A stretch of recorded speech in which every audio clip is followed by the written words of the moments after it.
Hello everyone, welcome. I'm RxOliver and these are my friends, and we're playing The One Ring. This is a brand new campaign, The Looming Threat. I'm here tonight with Max, David, Therator, Marshall, and our Games Master, Lore Master for the evening, Brian. Brian, you may take it away, sir. Alright. So if you want to follow along, I'm putting the session opening vignettes in the calendar. You all should see now in your calendar there's a little note icon you can open up. Okay. The icy grip of winter recedes on this, the first day of spring. And yet a chill remains, an ill feeling on the ill wind you cannot quite put your finger on. It is the 15th of Reth, which is March, in the 2965th year of the Third Age, and Breland seems at peace. Nothing of great interest has occurred to stir that peace in some time, save perhaps the passing through of a very wealthy hobbit some years ago, on the heels of news of a great battle in the east. Reports of orcs reaving to the north and haunting stories of shades in the downs are not uncommon, but folks such as you have often dealt with these minor threats at need. And yet the stout folk of Breland and its farms and steads toll on. Though that chill might rip at the edge of your cloak, the hearth of the pony is always warm, and the beer that Barnabas serves is even warmer to the body. You all currently are in Bree. A home of sorts for you, perhaps, for a time. Some of you have been traveling. Some of you might have taken rooms at the Pony or some other house here within the city walls. But tonight, you're at the Prancing Pony. It's not terribly busy, but it's still early, yet. The menu tonight, lean mutton and fresh mixed greens from the farms of the northern Bree fields, with hard cheese and hard-boiled eggs on the side. Some of you already know each other, some of you don't. Shall we do character introductions? Sure. Yes, of course. You probably notice a young gentleman, reasonably well dressed, sitting over by next to a stout dwarf. Impressive chap. He appears to be glancing around the room, looking for anybody who might be interested in conversation. Full of energy. Obviously hasn't learned the trials and tribulations of wandering the wilderness too well, and saving his energy. Egil is someone obviously not from Bree. His accent is from to the east. In fact, if you ask the innkeeper, he'll tell you that he has a room, and he's from Dale. Interested in talking to the locals and striking up conversations about trade and commerce and what's going on, and it's sometimes difficult to shut him up. Over to the next person. It's certainly difficult to shut him up at times, but he's not bad for a human. I am said stout dwarf, and Derek, son of Durik, one of Durin's folk, and I am the travelling companion of Egil. It is my blessing or my curse, that is yet to be decided, that I have to companion this human, babysit him you might say, and I am the proverbial walking teapot dwarf, loads of armour, clink, clink, clink, clink, clink. I'm that guy. It's not going to be quiet with me involved. I don't know the meaning of the word sneak. If I could interject for one moment, of course Oliver, you can. Let me, I probably should have thought about doing this. Oh, character portraits? Let's look, yeah. Nope, that's the wrong guy. These two look very similar, but this is Egil. We will pop him up on the screen. Handsome fella, look at that jawline. Young and Oh, handsome. young, yes. Good voice, certainly.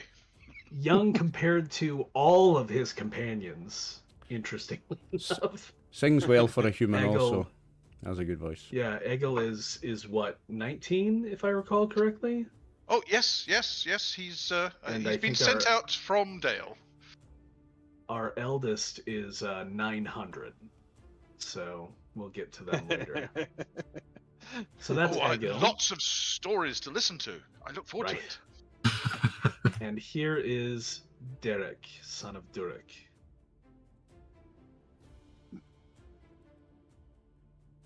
Stout fellow, full of wisdom. Saved me from myself a number of times. Can't see over too I'm much. sorry if I broke your role, Oliver. Continue. Not at all. With your introduction. Not at all. You say full of wisdom, but not enough wisdom to have been wise enough to not have come along on this foolish ramble that this human wants to come on. I jest, of course. That's dwarven humour. I'm happy to be here, as you can see. Especially with that jug of ale in your hand. I'm disappointed that the lamb is lean. You said it was lean lamb. Disappointed in that. But the ale seems to be fairly strong. I am reasonably not upset to be here at the moment. And Egil is happy. That's all a babysitter could want. Thank you. Now, the pony has large kind of communal tables. Shall we say that the five of you just happen to be seated at the same table if you've not yet met? Sure. Makes things easier. Yeah. In classic fashion, as it were? Yeah, I haven't gotten there just yet. So. Oh, I see. Well, who wants to go next? I go next. So Okay. I'm playing as Orlon, captain of Imladris. He is an high elf of Rivendell, and he's been given a task of some importance and has now traveled to Bree. And along the way, he met a good old apprentice of his that he looks as his little brother, or even a son at times, Arifil. He's a slender, tall elf, and he's very inquisitive if he hears about any dangers or any strange rumors, he likes to investigate it. He's very keen-eyed, always on guard, as he should be, as he is the captain of Imladris. So he sits there and currently talks with the group and mostly to Arifil and catch up time because it's been many years since he's seen Arifil. And he's 900 years old, Orlon is. He's the old man. So he looks like in his early 30s. I was in mid 30s, people say. Yeah, right, maybe. Still Right. pretty young for an elf. You. Right. Is he seated with Arithil? Is Arithil present? Yeah, he was talking with Arithil at the table. Arithil Would you like is to go next? Arithil, son of Bregel. He is a Dunedain, and the locals simply know him as Watcher. Is the name that they've given him because he seems to be ever present wherever trouble is arising. They're not sure if they can trust him or not. He's been known to help folk that are in the wilds, lost children, that sort of thing. So he's not a danger, but he's clearly not of their folk. He was very pleasantly surprised when Orlon arrived. They haven't seen one another in probably 20 years or more. And Orlon was a mentor of his after his father was killed, and he fostered briefly at Imladris. So he's been very happy to catch up and see a friendly face. And last but not least, So Sargon, he is a bit of a troublemaker. You usually get to hear little stories. Basically, call him the wandering spook. by some right there because he just likes to get in trouble sometimes, go in places he shouldn't have, and he got into some trouble going to somewhere before that was near uh Orlon's area, and he's like a distant cousin of his. It's like from the being one of the, I think it's the Wood Elves. The Mirkwood They kind of elves, been isn't called it? In the Mirkwood. Yep, of Mirkwood. And, Or, well, that's what everyone else calls it. You refer to it as the Forest Realm. yes, Mirkwood is kind of a negatively connotated term. For yeah, the I forest. know. And as you know, everybody's talking through. He walks by the dwarf and kind of taps him on the shoulder to make him look, steals a piece of lamb off a chicken's like, "Oh, my short friend, I see you legs cannot reach the floor," and he jokes right there because he's 400 years old, so he's like considered younger. He's like probably like a teenager for an elf. Let's see if your Yeah, let's see if your nose can reach the floor, Elf. I'll trip him. I'll go for his feet. Like, I'll just like he kind of just springs up. He's like, haha, and he eats it, and he just kind of just sits on like the top of the chair with his feet on the where you're supposed to sit, and he's just kind of leaning like this. you better make a dodge roll, Max, because I'm just going to try and sweep his legs with my hand, just like I'll try and sweep him off his feet, trip him up. Sure, go ahead and make an athletics check. Max. Yes. Absolutely. First roll of the game, might as well. Yes. First rule of the game, PvP. That's what we like around here. Okay. I'm going to take it as good fun right now, so I don't course. start passing out shadow points Just- already. Just some typical dwarf elf racism. You've got to Yeah, start yeah, off with that for it to be tokenesque. What is Ooh, that? No. Oh boy. Unfortunately, wow, that's actually really funny. Because Yeah, it I is. did tell you guys before we started playing I wasn't going to start counting eyes yet. And I'm not until you do something important. But She rolled the mega that crit fail with the could have first roll of the increased game. the eye awareness. So yeah, what was the actual final roll there? Yeah, you rolled an eye with 2 1s. 2 on the success dice.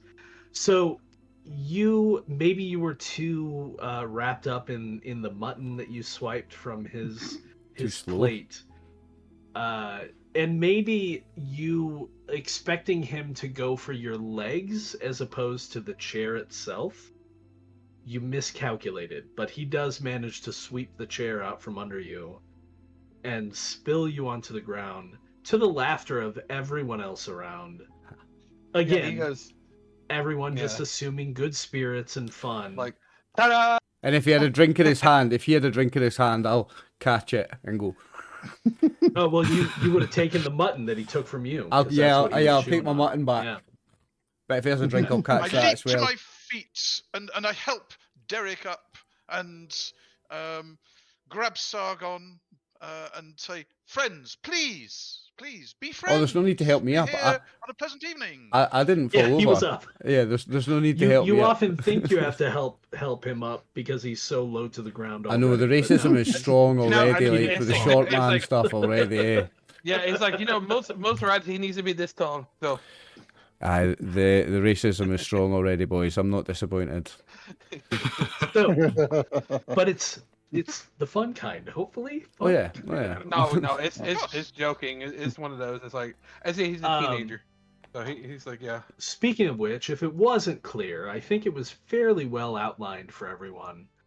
But just so that everyone is clear, Orlon is Arathil's fellowship focus. Mhm. Egil it's Egil, right, David? Egil, yes. Egil How could you is forget? Derek's fellowship focus. Derek, I assume, it hasn't updated for me, is Egil's fellowship focus, and Indeed. Arathil is Orlon's fellowship focus. Sargon, you can pick, like, fellowship focuses don't have to be matched like that. Mhm. So whoever you want to be your fellowship focus, or you can leave it blank for now if you want. Oh no, Max, he leaves but- it blank for now. It's just he's Okay. the newest. It could be the addition guy to, that's your like, the distant group. cousin. That would make sense. Yeah. It's like That's his cousin you could that- do that. So there is a benefit to the fellowship focus in game that you have to keep in mind. In that, if you are, See, if someone is supporting you, I'm besties with a human. I'm no racist. right? If someone is supporting you, spending hope to assist you, and they are, or rather, you are their fellowship focus, That's you a actually bonus. get 2 dice instead of 1. Cool. Ooh, nice. Nice. Oh, So- we men of Dale value the dwarves under the mountain. They Absolutely. are our friends and allies. Well, after a little bit of tension with a battle of 5 armies, but that's Oh, fine. we Yeah. all fought the dragon and the We don't talk about the war. Nobody talks about the battle of 5 armies. We don't talk about the war. It's yeah. It wasn't a war. It was a battle. It was like a 1-day affair. Erithil just kind of, get one of those long stem pipes and just kind of draws on it and just shakes his head and looks over to Orla and says in Elvish, "Oh, it never stops, does it?"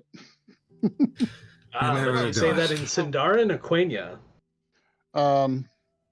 Let's say it in Kenya. Okay. Fair enough. Oh, nice. Hi, Elvish. Yeah. Hoity-toity. What did you Most of the time, everybody is speaking Westron, of course, which is the common tongue. Yeah. But yeah, pretty much, I would assume most of you, except perhaps Egil, although you are a messenger. Indeed. You are, aren't you? Why Indeed I am. don't... He's got a message. Why don't we have I don't know what it is, Egil? but I was sent by my people just to keep an eye on him. For some reason, whatever he's doing, it must be important to the humans. And the dwarfs want an eye kept on him, and I'm that eye. Right. Because Why don't we have Egil make a lore test for me, real quick? Okay. Let's try that.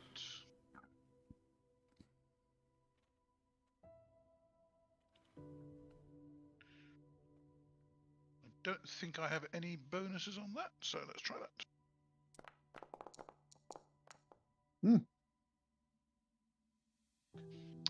No. I'm sorry, lore's not really my strong suit.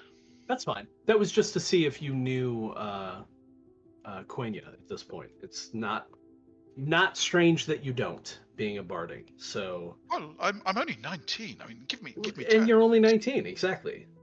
Obviously, Sargon would know Quenya, Orlan, of course, Erithil. It's questionable whether or not Derek would.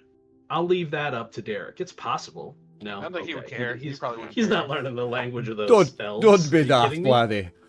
No. It's bad enough that I have to speak this common human tongue. No, I wouldn't waste my time learning that. Yeah, in fact, you would never language. speak the Dwarven tongue outside of Dwarven company, right? And Dwarf friends, which are rarer than Elf friends. It's as it crude. were. It's crude. Anyway. It's crude. You learn the local language, but Right. never mind. I can't speak for elf custom. I'm not going to say that elves are crude. That I don't want to seem racist. Do you know what I mean? So, as to get back to Erithil, as Erithil lights his pipe,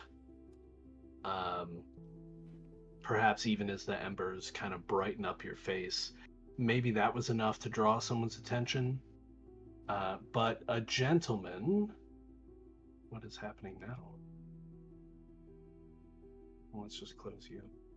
A gentleman walks over to your table and presents himself to specifically Erithil. And let's see. Here is the gentleman.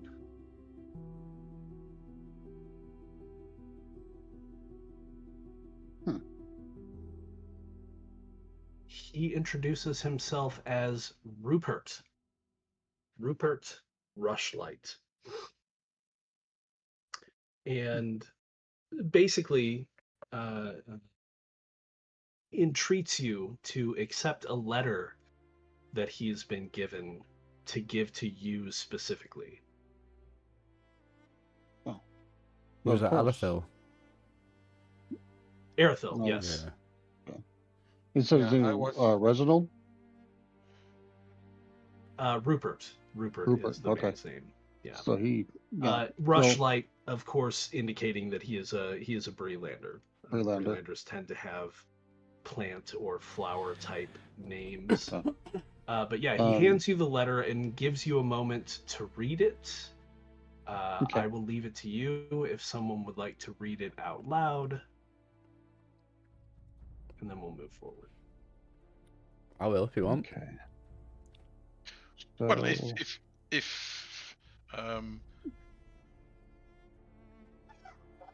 yeah, I think I'll read this out loud. Go ahead. This is, dear friends, I hope this letter finds you in good spirits. For I write to you with a heart heavy with concern. Just days ago, I chanced upon the disturbing story of a hunter from Bree named Rupert, who returned from the North Downs. His tale left me deeply troubled, where he spoke of experiencing a profound dread, the feeling that an ancient shadow had awakened in the dark hills. As I pondered his account, my thoughts turned to you, valiant friends whose courage I greatly esteem. I asked Rupert to find you and share his story, something he has done if you are reading these words. I fear that this dark presence may pose a grave threat, not only to those who dwell near the Downs, but possibly to all who call Eriador home. I urge you to travel north to seek the source of this malevolence before it stirs further unrest. You possess the valor and wisdom needed to confront the darkness. May your path be guided by the light of hope, and may you return with knowledge and courage to face whatever lurks in the hills, with the deepest respect and heartfelt worry. Gurian.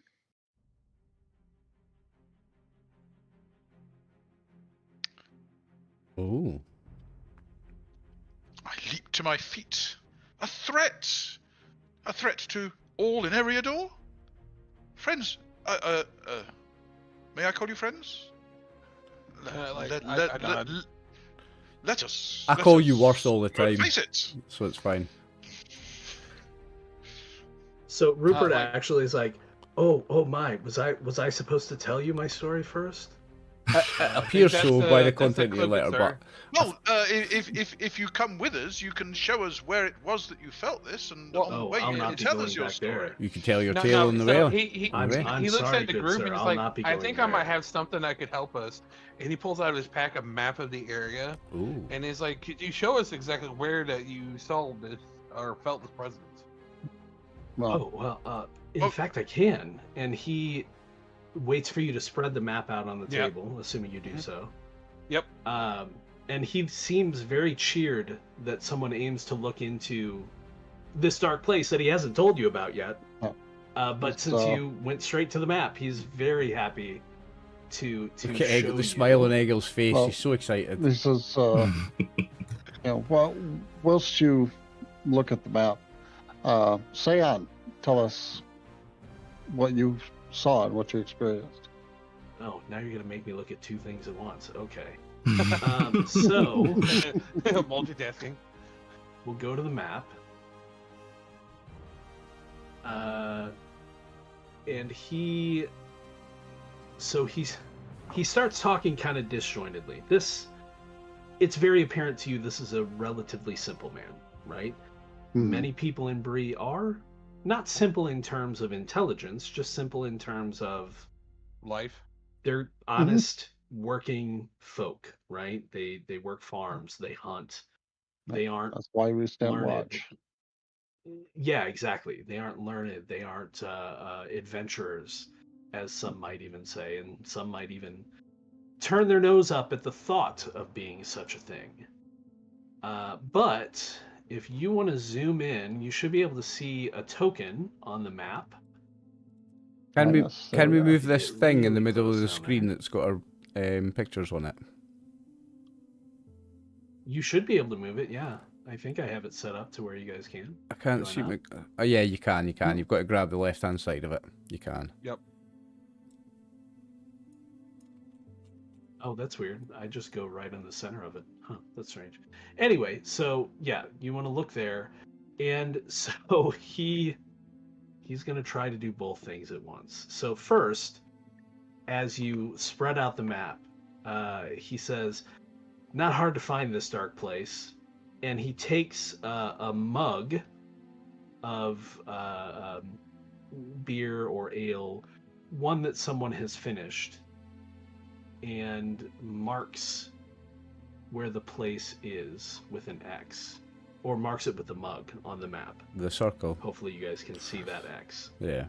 Yeah, I can see it. And then he just kind of stumbles into his story, or at least the beginning of it. And he says, yeah, 3 weeks ago I was hunting in the eastern part of the North Downs. I was caught in a sudden storm, massive storm, heavy downpour, thunder and lightning, the whole works, you understand. And I was trying to find some refuge from the wind and the rain, and I stumbled upon a ring of ancient stones atop a hill. And he kind of, gestures at the mug that's currently sitting on the map. He's like, normally I wouldn't choose such a place for rest, but no hope of finding a cave or any other shelter there. The summit was largely bare, but I could at least try and lay in the lee of one of the ruins, one of the stones, great stones that is there. But while I moved to it, I noticed a couple of things. A great pit kind of in the center of the top of the hill, shallow, but looked as if, well, I don't even want to think about what might have been in there. Though the moon was out, the storm was making everything quite dark, and of course, I didn't have anything so nice as a torch. But I did manage to see in some of the flashes of lightning some tracks around the circle and around the ring itself. And then he starts to falter, and he goes back to the map and he says, "So from here, you'll want to go out onto the greenway and head north for a couple of days." And he grabs some breadcrumbs or some kind of crumbs from the table and starts to just sprinkle them on the map to kind of show you a path. And he says, you want to head north towards Fornost, but obviously you don't want to go to Fornost. That's a cursed place. You don't want to. That's not any place you want to be right now. But then eventually you'll head to the northeast, and if you head mostly straight northeast, you can find your way through the early weather hills up to this hill that I found. And then he shudders and he goes back to his story and he says, I barely remember what happened next. The air turned deathly cold, colder than any winter's night I've ever experienced, and I recall watching my breath freezing in the air before me. And yeah, I know what you'll say. 3 weeks ago, it was still winter. I mean, today is the first day of spring, but no, you have to understand me. It wasn't that cold. It was a warm for the season day. And then I felt it. A presence. Easy. And then there was a growl that echoed across the hills around me. I ran. I fled down the hill as fast as I could. I ran nearly all the way to Bree. I told some of the rangers, and I guess word reached your lady. She asked me to tell you my story, and I did, but I can't go back there. No. You have to understand. You did rightly. You fled. You saved your own life. You did rightly, and you told someone who could bring it to us. We will look into this. I promise you. I know the Certainly, smiles to Arthur when he says that. Do you remember what those tracks were? I mean, were they tracks of manfolk or of wild beasts? Oh, I mean, sir, I'm not that kind of tracker. You understand? But they weren't beast tracks. Well, except for one, but I had to have been misseeing it. It couldn't possibly be what I thought I saw. Please. You obviously remember it well. Please tell us what it was. Does he seem disheartened at all? He says. He does. Have a drink. I'll make sure he's can got a drink. Can I attempt to enhearten him? Well, okay, you could do that. I was also going to say you could also attempt persuade or courtesy to get him to tell further information. I'll make sure he's got a drink. But if you want to try and hearten, you could do that as well. To start. Well, if I can get him to feel better about things, and then if he still falters, I can then try and persuade him. Sure. Yeah. Go ahead with enhearten then. Now, when it comes to, just so everybody's aware, when it comes to your useful items, those are not automatically applied to rolls. You're going to have to tell me, I'm going to use this, and you're going to have to describe to me how you're using your useful item in order to earn the bonus. Because they don't just apply to everything. Okay. Okay. I shall pull out my Chronicle of the Bowman, which describes the trials that Bard himself went through and fought through, and how he came out better on the other side, and he used that feeling to do better in the future. So I shall try and enhearten him with the Chronicle of Bard the Bowman. Can I buy him a drink and get my bonus dice? No, I think this will be just on Eggle, but you can go ahead and select, one to the right for a bonus die for using your useful item under bonus and penalty on the die roll screen. Okay, so it's the right hand ones, yes? The right hand ones are bonus. The left hand ones are penalty. Yes. Okay, let's try that.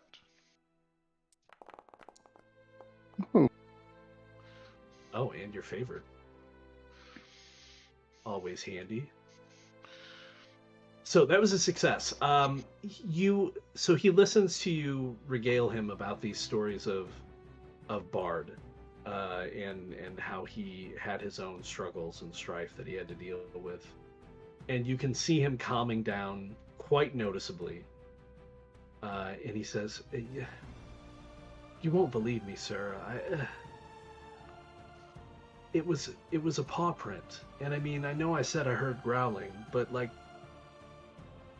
he wouldn't say like, he's not a California girl. But there's right. This paw print it couldn't have been as large as I thought it was in the flash of lightning. It looked to be twice the size of an average timber wolf." Erethiel will give Orlan a look. Yeah, I can give him a look back at the I say loudly, a warg, maybe. I look at this too, and I'm like, oh, please, no, don't let that be it. Rupert actually starts shivering, trembling again. A warg! That close? I give him my glass of my mug of beer to calm his nerves. He takes it and starts nursing it. If anybody would like, some of you are more traveled than others, some of you have some background. You can at pretty much any time, if you think that your character would have the chance to know something. Sometimes I'll just tell you straight out. But if you think you might have the chance to know something, you can make a lore check about the area that he indicated on the map to try to see if you can glean anything more out of that. Yeah, he's definitely going to roll that. Okay, Erethiel, go ahead and make your roll then.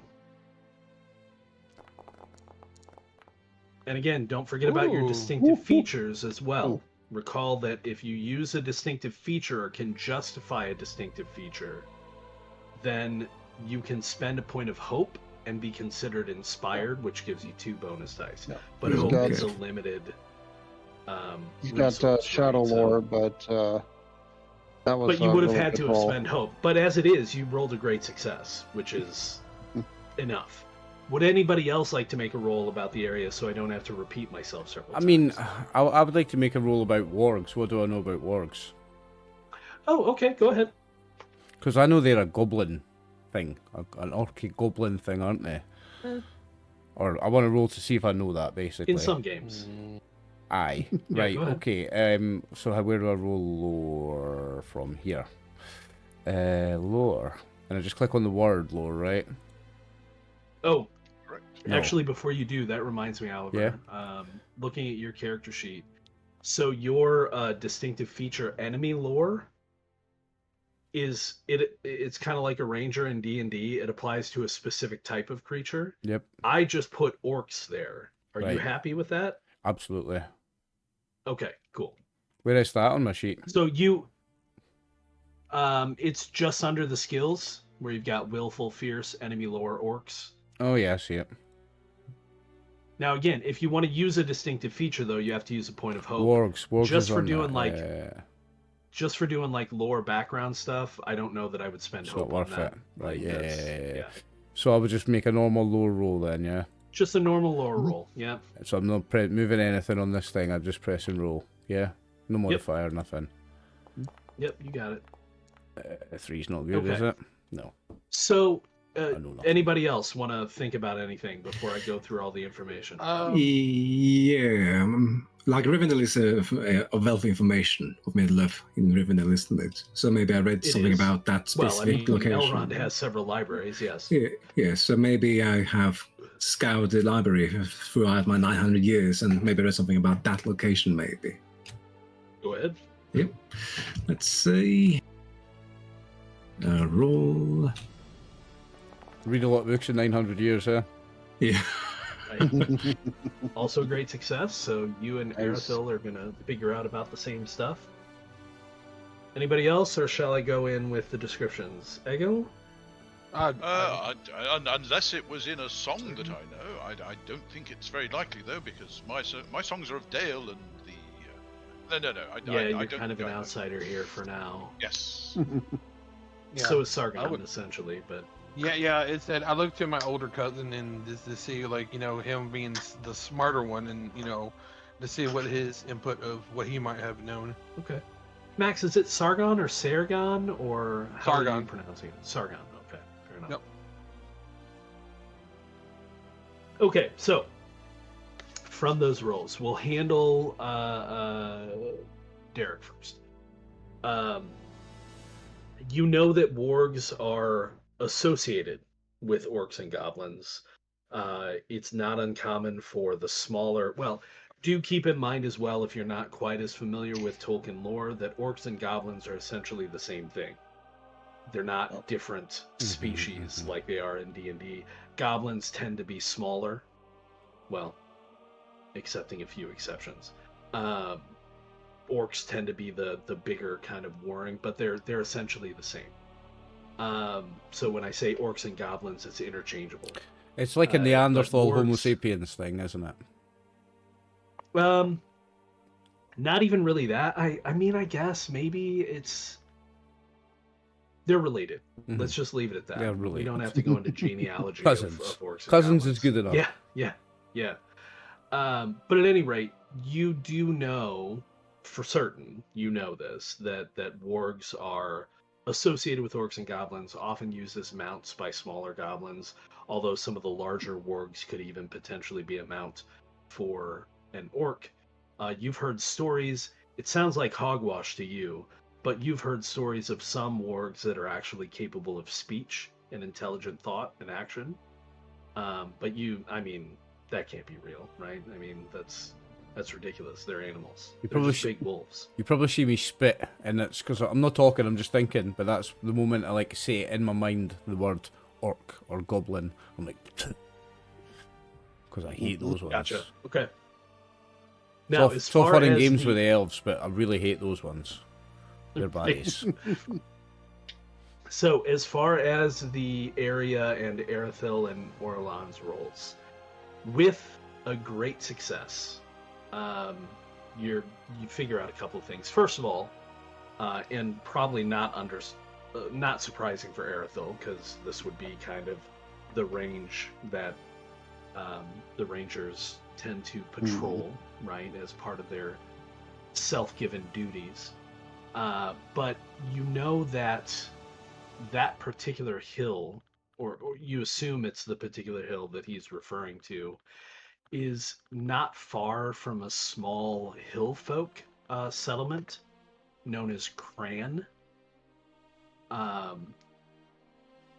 You also know that the area in general that is being indicated here, both the small hill folk settlement of Cran, but also this hill itself, is kind of in an area that once was under the sway of the hillmen of Rudar.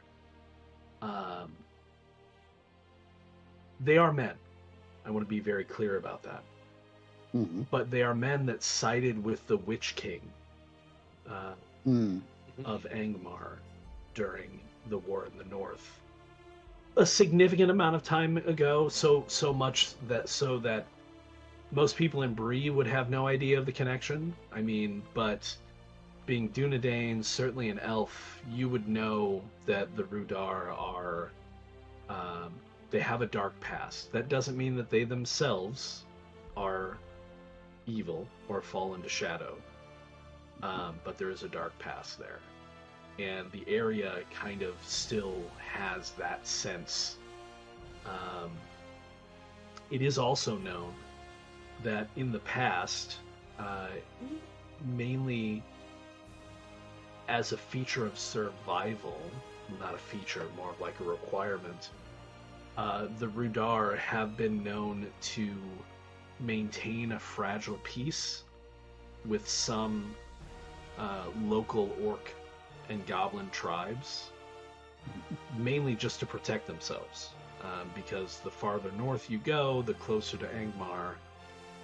Orcs and goblins still kind of not rule the area, but they are more populous than they are down here around Bree, certainly. So that's what you glean from your great successes, thinking about the area and what it might entail or involve. I want to know, does he mention any of that out loud, especially the part about orcs and goblins? Probably not with Rupert here yet. I'm already thinking about it because of the Warg, but just wondering if he says it out loud or not. I'll stay quiet for now. You see me spit again when I'm thinking about it again. He doesn't want to terrify the poor man. I get it. He hasn't quite pissed himself yet, but he is very scared. The night is young. A couple more drinks, he'll be relaxed, and then he might. Well, actually, and this has been going on for a while, so it is getting late. Late for good folk, if you understand my meaning. Well past dark, possibly getting close to midnight even. Well, it's the drinking hour. Well, actually, as you say that, you notice that a lot of people have left. You know, many of the people that frequent the pony, they have jobs, right? They have business in the morning. So they come in for a drink and a meal and some light entertainment from anyone who might be happening to be engaging in song making or anything like that. But yeah, before it gets too late, they tend to go back to their homes to sleep.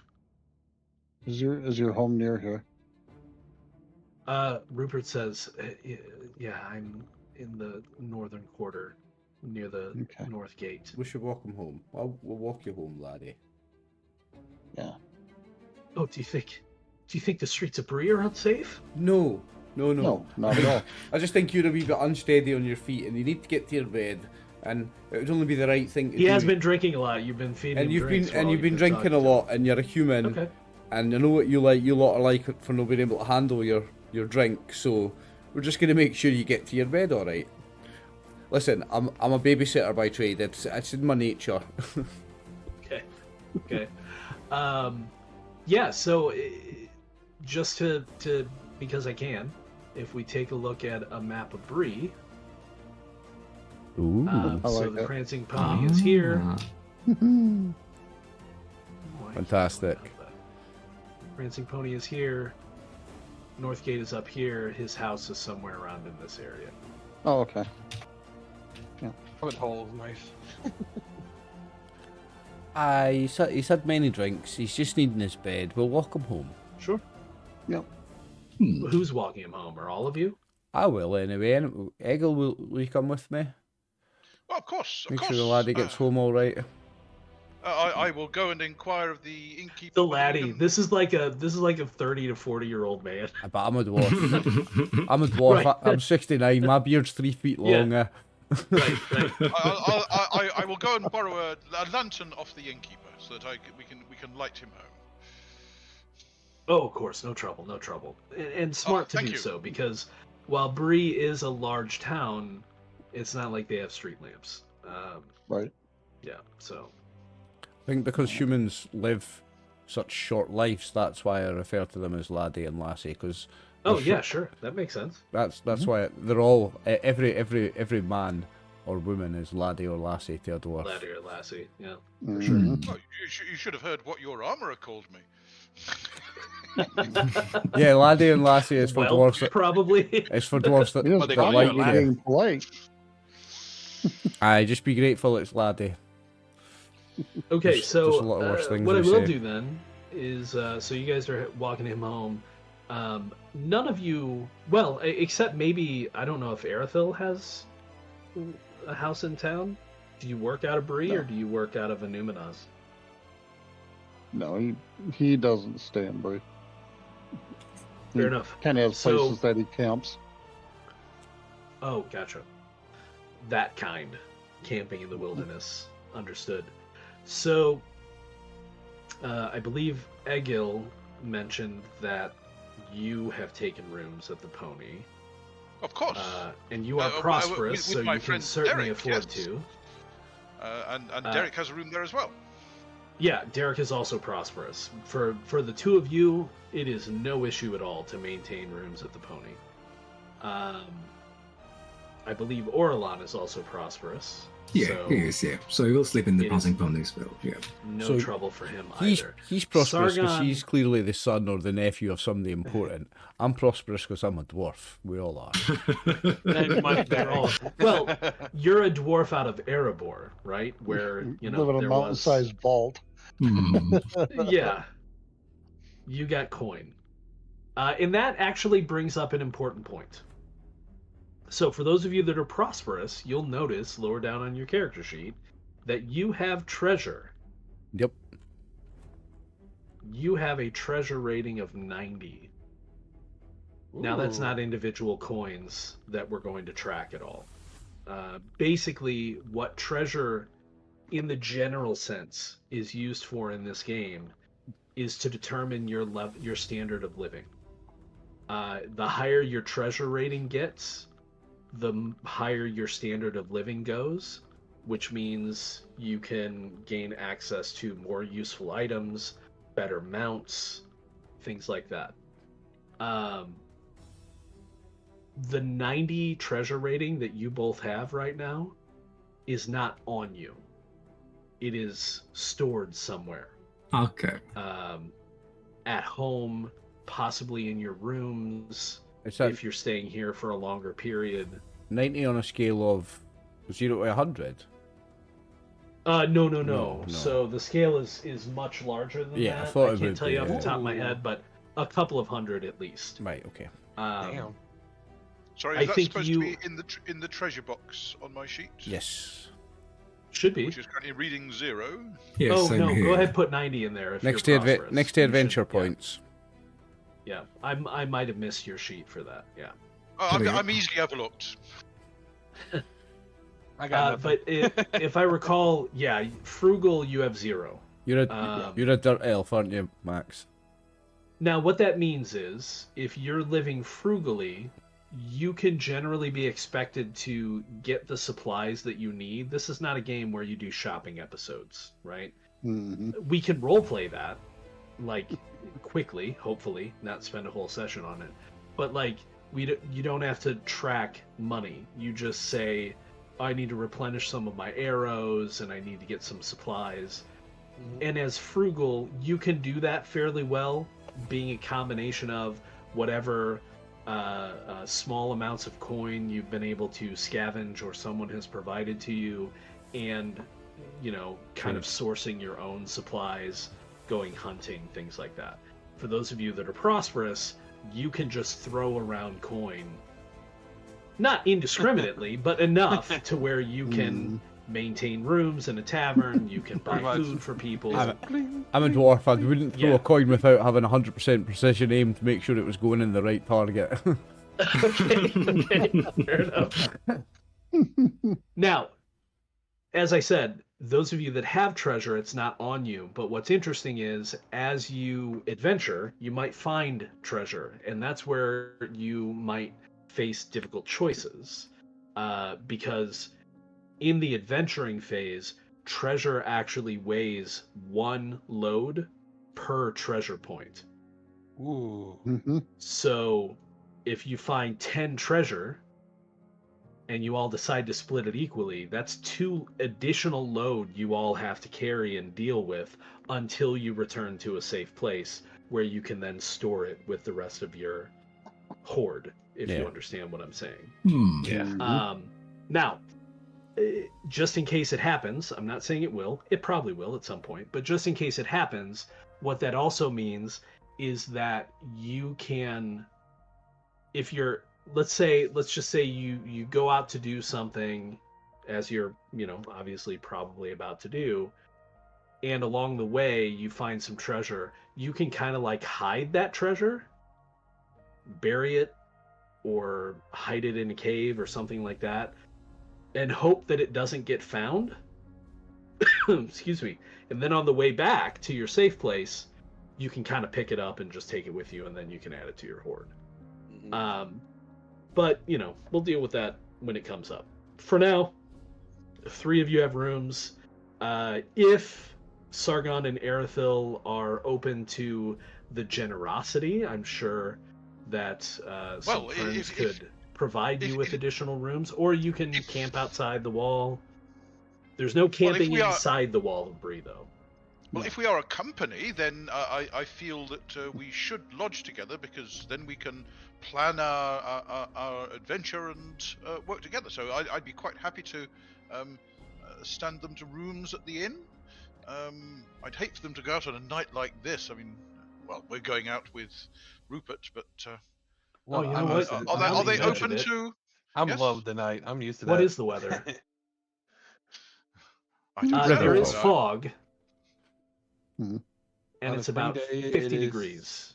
That's not bad. That's not bad. Fahrenheit, 10 C. It's about 10 degrees. I put both on Thank there you. for everyone. Yeah, I recommend Arvil at least to maybe sleep in a positive point. What, what degrees do you use in Norway, Therator? Do you use Celsius or I think they use nonsense? Celsius, don't they? Yeah, it's Celsius, yeah. Yeah, good lad. Good guy, Norway. Are you now going to say that the F for Fahrenheit stands for fake? Yep. fake degrees. Fake. 100%. You Fake like news. big numbers. That's why It the means Americans a lot. are It's a lot Fahrenheit. more when you say it's 110 outside. Aye.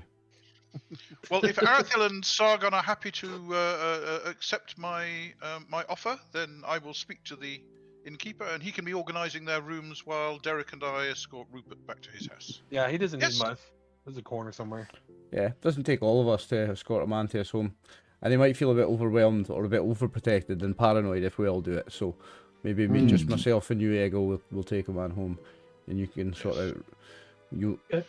And, I'll you can try sort and out cheer room. him up and see if he knows any songs of Bree as we walk along. Enhance my my my Yeah, repertoire. that sounds good. I'll also get road beers, so I'll get one for the road for each of us, and we'll walk along with a mug of beer, and we'll just be a couple of lads with road beers on the way home, and it'll feel great. So, you are a dwarf.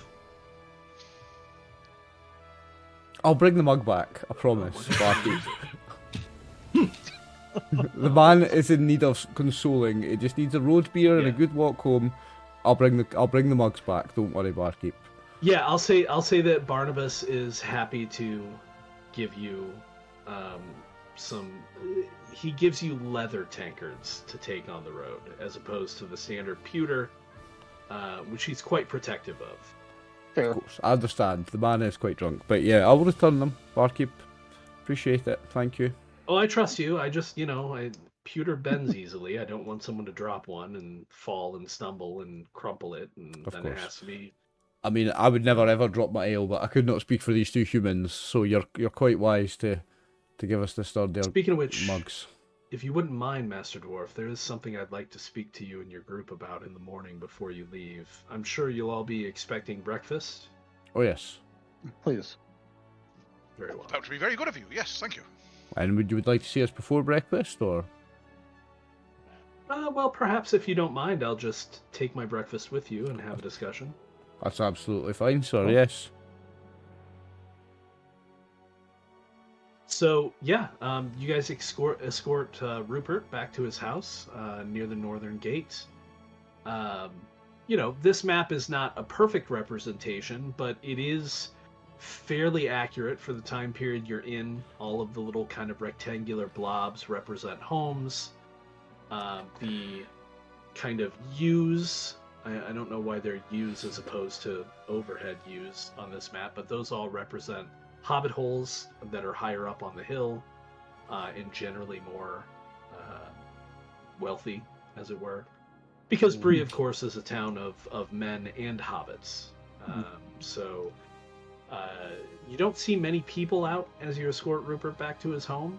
And as he leads you there, stumbling a bit perhaps because you have continued to feed him beers, you can see that his home very much looks like the home of a hunter. He has a drying rack outside for skins and a tub that he can use to work the leather.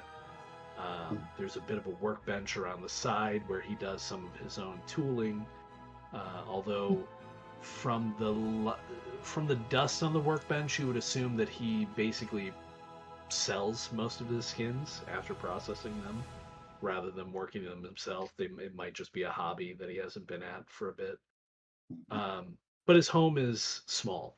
You know, it's a one-room home. The homes in Middle-earth are, at least in this time period, probably closer to what you would expect of. What's a good touch point? A basic hunting shack. It's more than a shack, but think of like the Norse or if you're familiar with Elder Scrolls, the Nord kind of structures with like the crossed big beams roofs. of Yeah. And generally a large room with an Haven. open kind of large hearth in the center that they cook on and also The white use for one, isn't heat it? and so on and so forth. Keep in mind that Bree and this area of Middle Earth is essentially Northern Hemisphere. Like it is, it's temperate, but it's temperate leaning towards colder than locations south, as it were. But you know, if you bother to glance inside when he opens his door, it looks well kept. He looks like he does well enough for himself, and he thanks you for the assistance returning to his home, and starts to close the door with the leather tankard in his hand. Oh, I'll grab the tankard. I'll be like, oh, need to take that back to the barman. Oh yeah, of course. Oh, there's some. Also, Aw. the song is a big thing in the world of Lord of the Rings. So I just wanted to me and Eggle probably would have joined the man in a wee round of 99 bottles of beer on the wall or something on the way home. It's a nice short walk, so we're about 94 bottles of beer by the time we get to his house. 99 tankards of Yeah. ale. Yeah. 99 Right. tankards of ale And on we the did not wall. see them before tomorrow. We get down to about 94 because it's a very short walk, but we have a wee It's- sing song along the walk. Yeah, it's fairly short. Yeah. Okay, fair enough. After he closes the door and as you both start to walk away, you hear a very distinct thunk of someone dropping The lock. bodily and fully into their bed. All right, okay. That's a number of dwarf occurrence. He'll be all right. I do aye. hope he'll be okay, Derek. I mean, I know he hasn't got your constitution. No, he'll be all right in the Feeding him morning. A fair bit. You see, Well, he might be okay morning of the day after tomorrow. Tomorrow morning, I think he's going to have a very bad head. He'll be all right in the afternoon. Hopefully. So, anything else for the three of you that stayed in the pony or anything? Or shall we head to the morning? No. I'm head for the morning. I probably, I studied the map while the others are gone. I speak in Quenya inside the Prancing Pony and looked at Arafil and Sargon. If there is this pool, which I think is a Vargon, a Warg, we may have to expect maybe Goblins and Orcs up there. And from the great success earlier, is that area to have burial mounds as well, like from the Bow Downs up there, sort of thing, like burial mounds up there? So, no. Not to say that there aren't any. I mean, people were buried where they were buried in Middle Earth in these times. It's not like there's cemeteries specifically. The Barrow Downs specifically, which are more to your currently breeze west and a little south, those are, I mean, yeah, it's essentially a necropolis, but it's not one that's enforced, right? You can find barrows anywhere. Okay. There just is a higher concentration.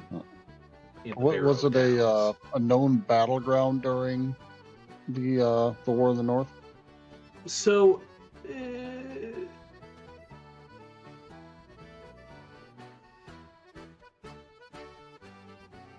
I'm gonna say that it's possible, but you can't recall specifically. Okay. Well, we kind of make a mental note to be aware of sign and things like that. Possibly. Okay. So, for that, I guess we'll head back to the pony and Alrighty. go to the morning. All right. Tuesday, Retha 16, 2965. Oh no, Heaven's Day now. Heaven's Day. So you wake up in the morning to slightly warmer temperatures with cloudy skies. I'm assuming Arafil at the very least, even sleeping indoors, probably awakes nearly at dawn. Yeah, if not a little bit before. If not a little before. When do the rest He's of probably you still slept on the floor. wake? Nice. I've been awake before then. And you just walked out and just walking around the town in the dark, just kind of just the normal exercises and just exploring. Okay.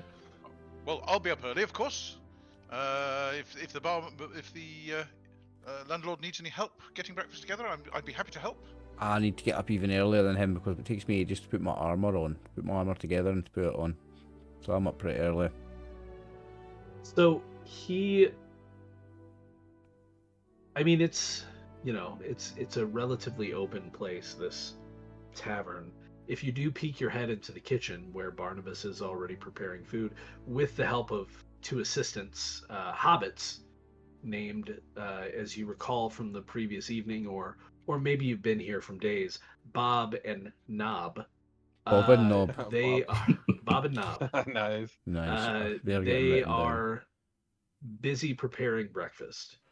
And Barnabas, if you garner his attention, turns and says, "Oh, no, Master Thorelson, we're quite well.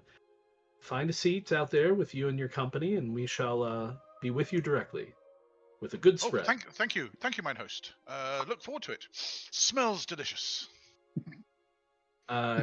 So, assuming that you all come in for breakfast, well, actually, assuming that Derek even said anything to everyone else, because he was asking you specifically. He did say me and my company. So He did. I will address that in the next morning, and also I'll say, by the way, chaps, I noticed hobbits in the kitchen. That's a good sign. Those guys This love second their or food. third breakfast for them. Those guys know how to cook. That's a good sign. Hobbits in the kitchen. That's a good sign. So your man here, what's his name? Barnabas. Barnabas Wants to speak to us today. Butterbur. He mentioned to me last night before I walked Rupert home. He mentioned that he wanted to have a word with our group this morning, and they was going to join us for breakfast. I hope no one minds. Not at all. I don't mind. I shrug. I'm like, okay. So while you all head down, you'll also notice, kind of running around the common room, Barnabas's son, Barlaman. Barlaman is probably somewhere between 5 and 8 at this time. About that. And so he is just running around making a menace of himself, not really engaging with any support. You'll also Barlaman. note, unfortunately, that there is no presence of a mother. Right. Just Barlaman, lad. Easy on the furniture, my boy. He turns to look at you and says, what, Master Arethel? Or do they just know you as Watcher? Let's watch her. What, Watcher? And as he turns and says that, he runs into a chair and knocks it over. Oh, That's what I meant, boy. Go ahead and set it up. That's a good lad. Set him up and knock him down. he- Okay. Quickly, picks it up to set it up again, but then as he starts to run off in the other direction, he didn't set it quite right, and and it it falls falls over again. again. Watcher will just kind of dart and grab it. So eventually, Barlaman, Bob, and Nob all join you at table, and Bob and Nob specifically bring out several dishes. Breakfast is being served to your group, kind of family style, with a heaping plate of fried eggs, ranging anywhere from, kind of over medium to over easy.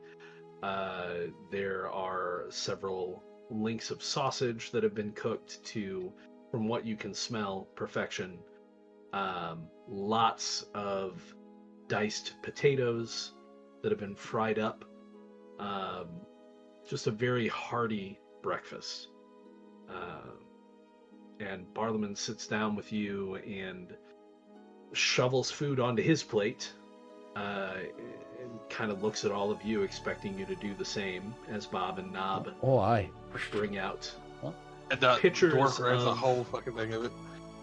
pitchers of watered down beer. And this is Barnabas, this is not Barlaman, this is Barnabas. Barnabas This is is the Barnabas. father, right? Yeah. Barnabas Yep. is the father. Barlaman's the kid. Correct. There. Arthur will probably have like an herbal tea or something like that he drinks in the morning. Just kind of Oh, okay. fortify Absolutely. himself a little bit. I will make no comment as I have a beer. I used to drink water. Yeah, Again. water I shall myself. Again, no follow comment. the local custom and drink whatever is put in front of me. It'll be ale for breakfast, surely. A place like this. Yeah, Haggis for it's breakfast, haggis for lunch, like and watered festival down haggis ale or dinner. watered down beer, right? The intention is to, just in case the water itself is not safe enough, you put a little bit of alcohol in it to make it safe. Right. That's what people. Now, an elf probably doesn't have to worry about just drinking water, right? With their elven constitution. Same for a dwarf. Not that a dwarf would stoop to drinking water, but the humans, they've learned over the years that you don't just drink well water. You do what you can to make it safe. Don't drink. I brush my teeth with beer. Well, you brush your teeth with dwarven ale. There's a difference. This isn't dwarven ale. It's Alright. It'll do for breakfast.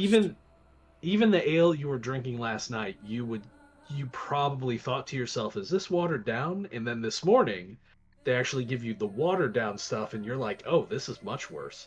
But at least you can still taste a little bit of the ale in it. Right. I mean, if I drink enough, it'll do the job. I'll just be at the bathroom every 30 minutes. Yeah, give him a keg. Give him a keg. It'll be fine. Just give me a little pot to So- put under my table. As you all eat, you notice kind of off to the side, Bob and Nob have taken a table and are also eating. Their plates are stacked higher than your trays that you're serving yourself from. Hobbits. But of course, not a surprise. Yeah, it's first breakfast No. for him. Don't worry about it. Yeah. Well, no, they're probably on second breakfast now, honestly. Oh gosh, yeah. Yeah, that'd be They true. they ate before they started cooking for you. Oh, yeah. Because otherwise so- you're nicking stuff off of the griddle. Right, exactly. Exactly. Yeah. All right, so let me get back to my notes here. While you're eating, Barnabas just starts talking. And he's, however you feel about it, he's talking with his mouth full, chewing half open. This is a worldly man. This is not a couth man necessarily. He's kind. Those of you that have been in the pony for several nights or have been here before know him to be a good man. But he is not a cultured man, shall we say. And so he says, and he kind of gestures with his fork when he's talking. Sometimes there's food on it, sometimes there's not, because he's just put it in his mouth. He says, now, you have to understand, Masters, I listened last night. I do that, I run a bar. I like to keep abreast of what's going on. And I happen to pass by a few times, and I heard some talk about a letter from Lady Gilraine, and he gives a nod to Erithil because he knows your connections. And I heard a little bit of talk about some hill up in the north that y'all are going to go look at. Just, not eavesdropping, you understand. Just paying attention. Doing your job. Yes, of course, of course. You're a barkeep, it's what you do, you listen. Indeed. Correct, Master Dwarf, you understand. Since you're already going that way, though, I was wondering if I could entreat you to... Entreat's the right word, isn't it, Master Eggle? Oh, well, it's one of the many words that could be used, certainly, yes. What is it you would like us to do for you, sir? There's a bit of a problem. I don't know if it's going to come to anything, but there's a farm not too far from here, no more than a half a day, in fact. The Quint's farm. They're good folk, strong family. They have a small plot. I've worked out a deal with them for fresh vegetables and sometimes for a portion of their livestock that they manage to keep on their own. It's an aging couple, but they have a young son, and they send good old Tomlin down here every once in a while, pretty regular with deliveries, and I send back some things that they need, whether it's general goods or maybe a bit of coin. Problem is, Tomlin was supposed to be here yesterday, and he wasn't. And so you now want I'm us starting to get worried. Want us to watch out for him, travel there and make sure all is okay, sir? If you could, I mean, if course. for some reason they didn't have enough to send on the regular day, sure. But even then, I feel like Tomlin would have come to town and said something to me. Well, I'm sure that would be okay. I say, looking at the rest of them. Is this somebody Erithil would know about being in and around? You would probably know the Quince's farm, yeah. he Maybe not definitely that looks you've been there a concerned. lot. There are a lot of farmsteads Oh, in yeah. the northern Bree fields. So you may have heard of them. It might be doubtful whether or not you've actually been to their farmstead at any point. Well, I think it's on our journey anyway, isn't it, Master Erithil? Yeah, I guarantee you, it's not far off of the Greenway. It's as I said, it's only about a half a day from Bree, and maybe a step or two off the Greenway to the west.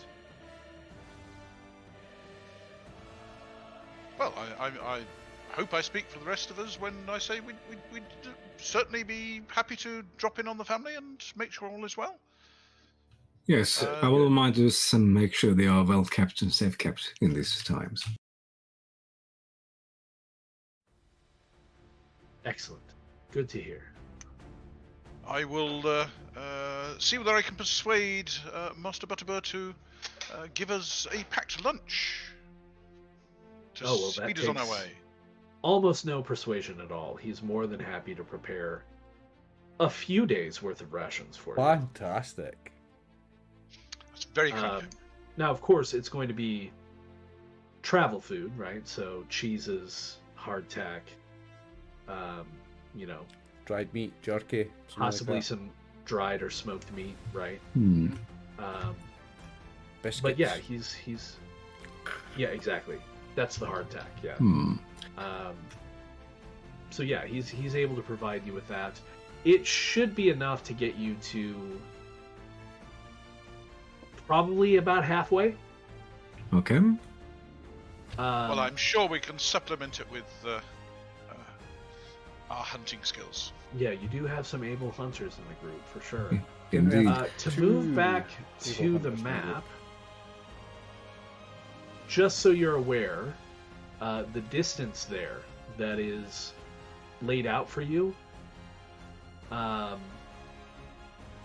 why don't someone, might as well be Oliver, Cool. I'm already doing why it. don't you give me a travel test? Okay. This think is just to guesstimate how long you're going. I think I'm the guy that does that, right? I'm the explorer. Yeah. Yeah. So, travel. Okay. Now, do I have? I might have something that works for this, like an Your equipment. backpacking frame is for travel, but that wouldn't help you for guesstimating how long you have to go. No, So I think did I just your not take travel. something like something to do with like A Is there a compass? compass? a compass or something like that? Yeah. Where do I check these No, things? You've got the lighter, you've got the bagpipes, and you That's took right. a That's right. backpacking frame. You traded the bagpipes, compass for the bagpipes. I did, and I'm so glad I Yeah, did. you did. Who cares about a bonus dice on this roll? I've got bagpipes, boys.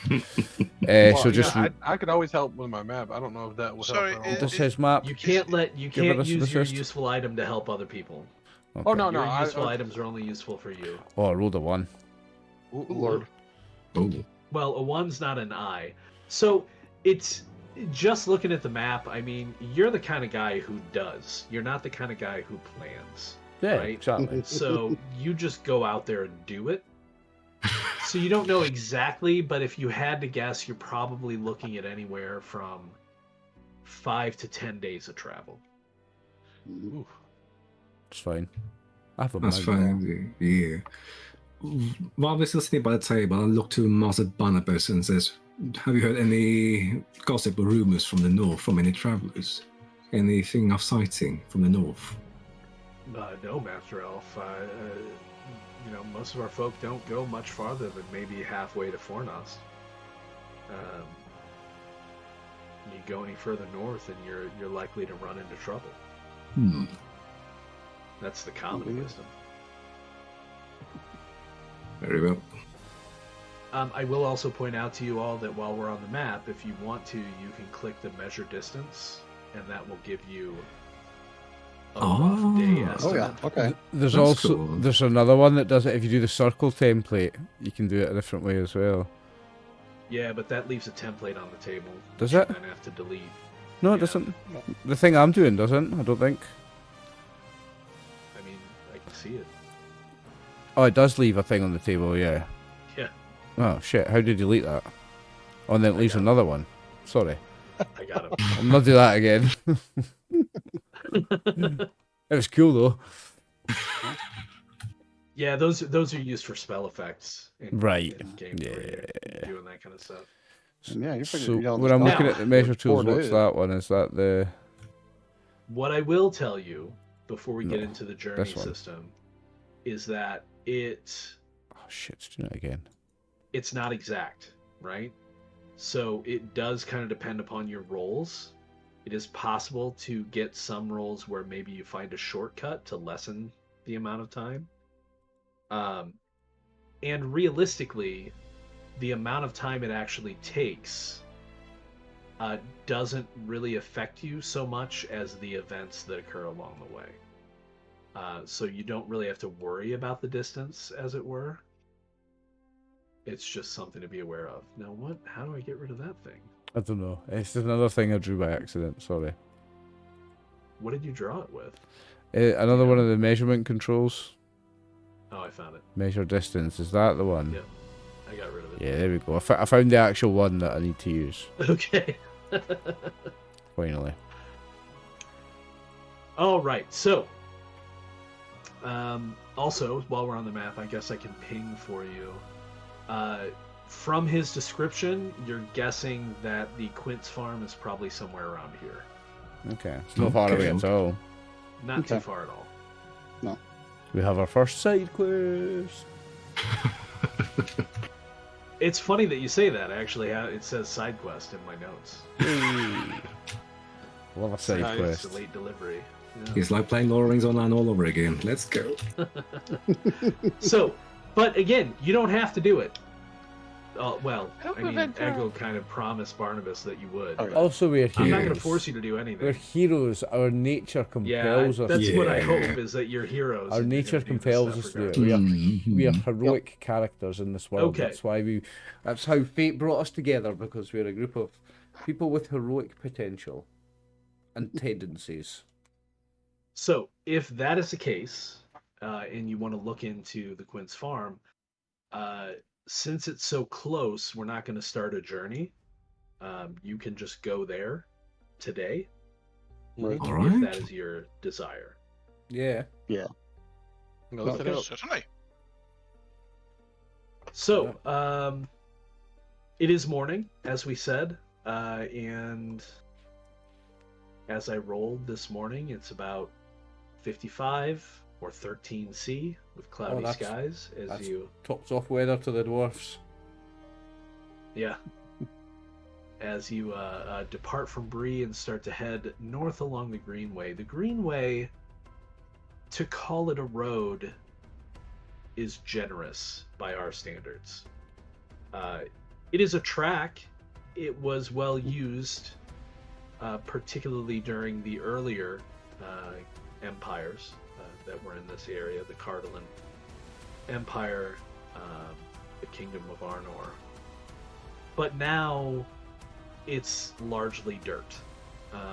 Here and there, you'll see an old cobble from the road when it was much better maintained, and of course, over the relatively common, in fact, streams or small ravines, there'll be a bridge that is still somehow standing. Not that anyone is necessarily maintaining them, so they could have their own dangers. But it is clear enough to follow, even if it's not always what we would think of as a clear road. And as you head north along the road and then west into the wilds, you do find yourself on a small track. So it's relatively easy to follow the track to the Quint's farm. I am going to ask someone, whoever might be leading at this moment, probably your scout, I believe, is the explorer How's that? role. I would like somebody to that's make me. an explorer check for me. That would be me. Okay, Nice. go ahead. Where do we see? Isn't there a sheet somewhere where we can see the roles and who does what? So the first button on the player track is the company. You can open that Oh, and yeah. see what you have everybody Yeah, set that's as right. now. Yeah. Also, you can call yourself something else if you want. I just went with company as a general So name, I'm the- but if you guys yeah. ever come up with a name. I'm the guide. I do travel, and you're the scout. You do explore, right? Okay. Yep. Who was our lookout? Me, I think, because I was keen eyes and have high awareness and focus in it too. Oh, Nice. yeah. I don't know why that got emptied out. Orlan is a lookout for sure. I know that. I thought somebody else. I think we have who two know about hunters. it. Isn't it a hunter? We I have think we had two. two hunters. Yes. And Yeah. Oh, yeah, Egil Aerothel and can double as Aerothel. a lookout too, so if he's not hunting, he can be What a do you want to be? lookout. Might as well be a lookout because we don't need to hunt right now. Okay. So I believe you guys can move yourselves around on this as well as you Yeah. choose.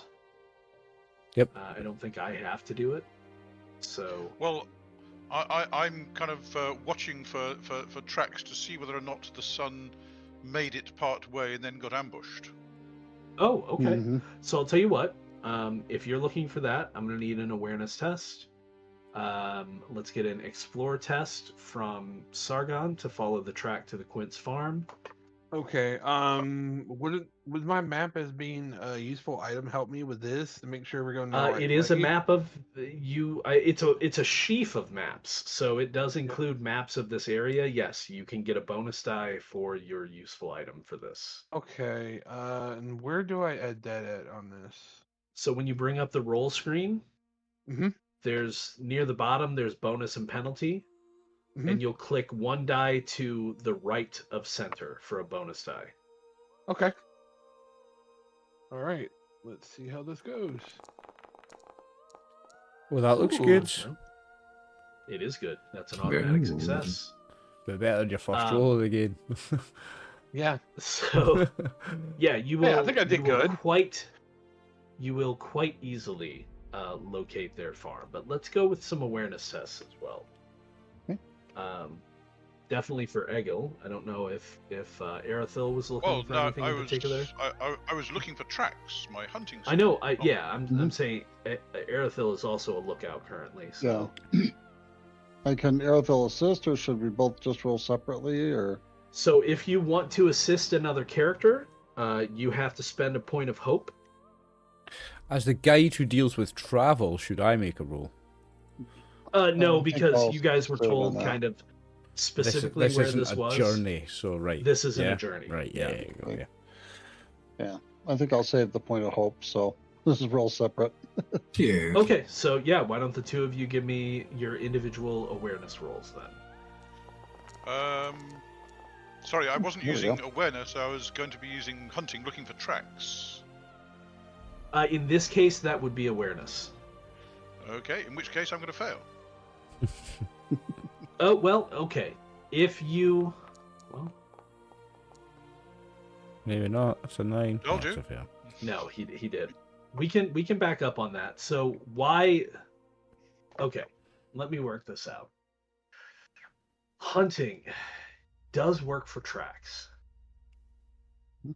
And I guess you would roll hunting if you are tracking a person just as much as if you were tracking No. a deer. Yeah, I mean, if it's tracks, then you could definitely use a Yeah. hunting skill on it. I would say. Yeah. Arathil could use awareness to find them, and then he can use hunting to follow the Yeah, trail. kind of working in concert. Mhm. Yeah, however you want to run it. Yeah, so go ahead and make the hunting roll then for Egil.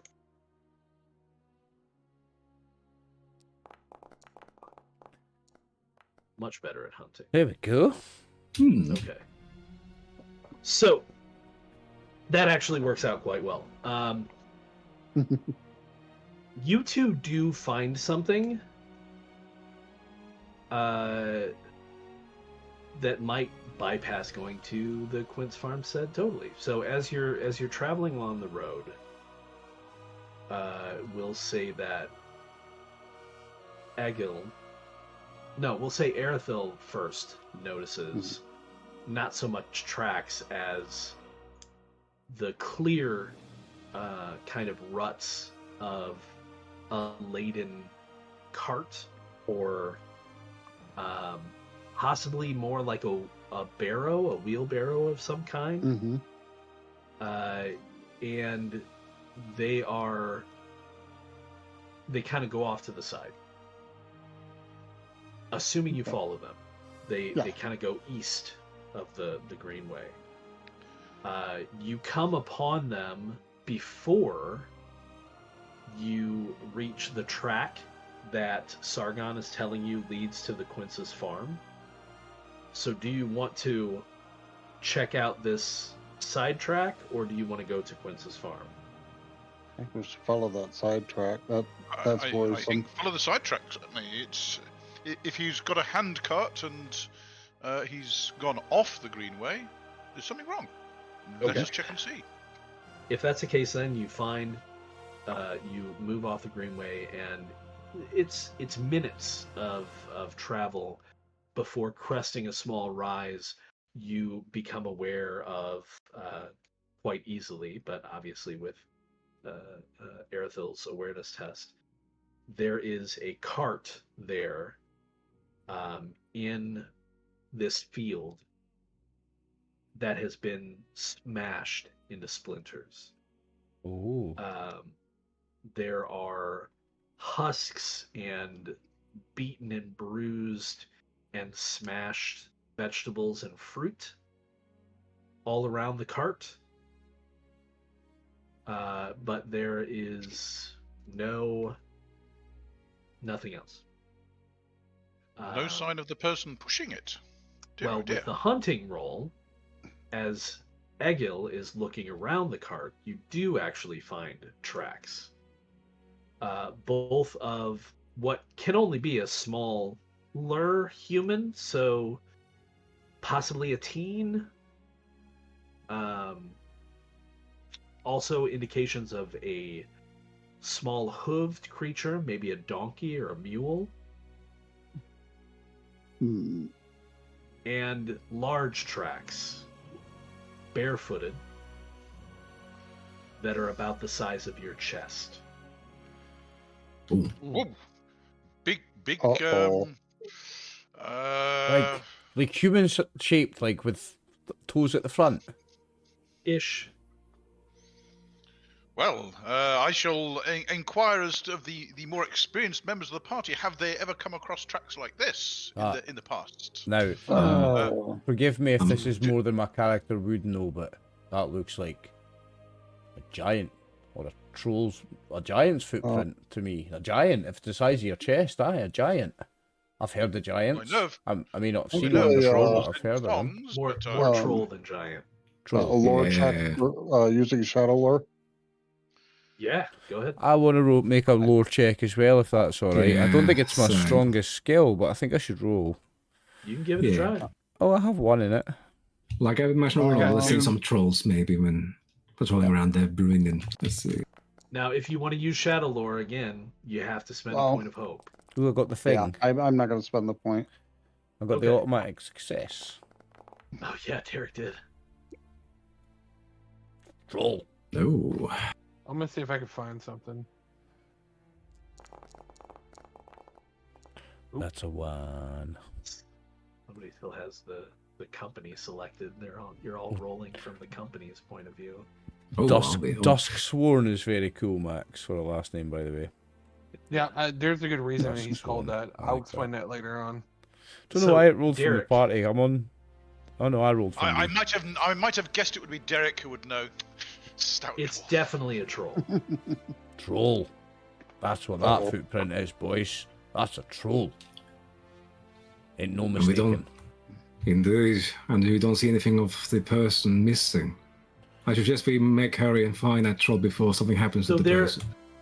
The smaller prints, they are around this kind of area, and they lead to this area with the wagon tracks as well. They're easier to pick up, and some of the mud maybe and whatnot.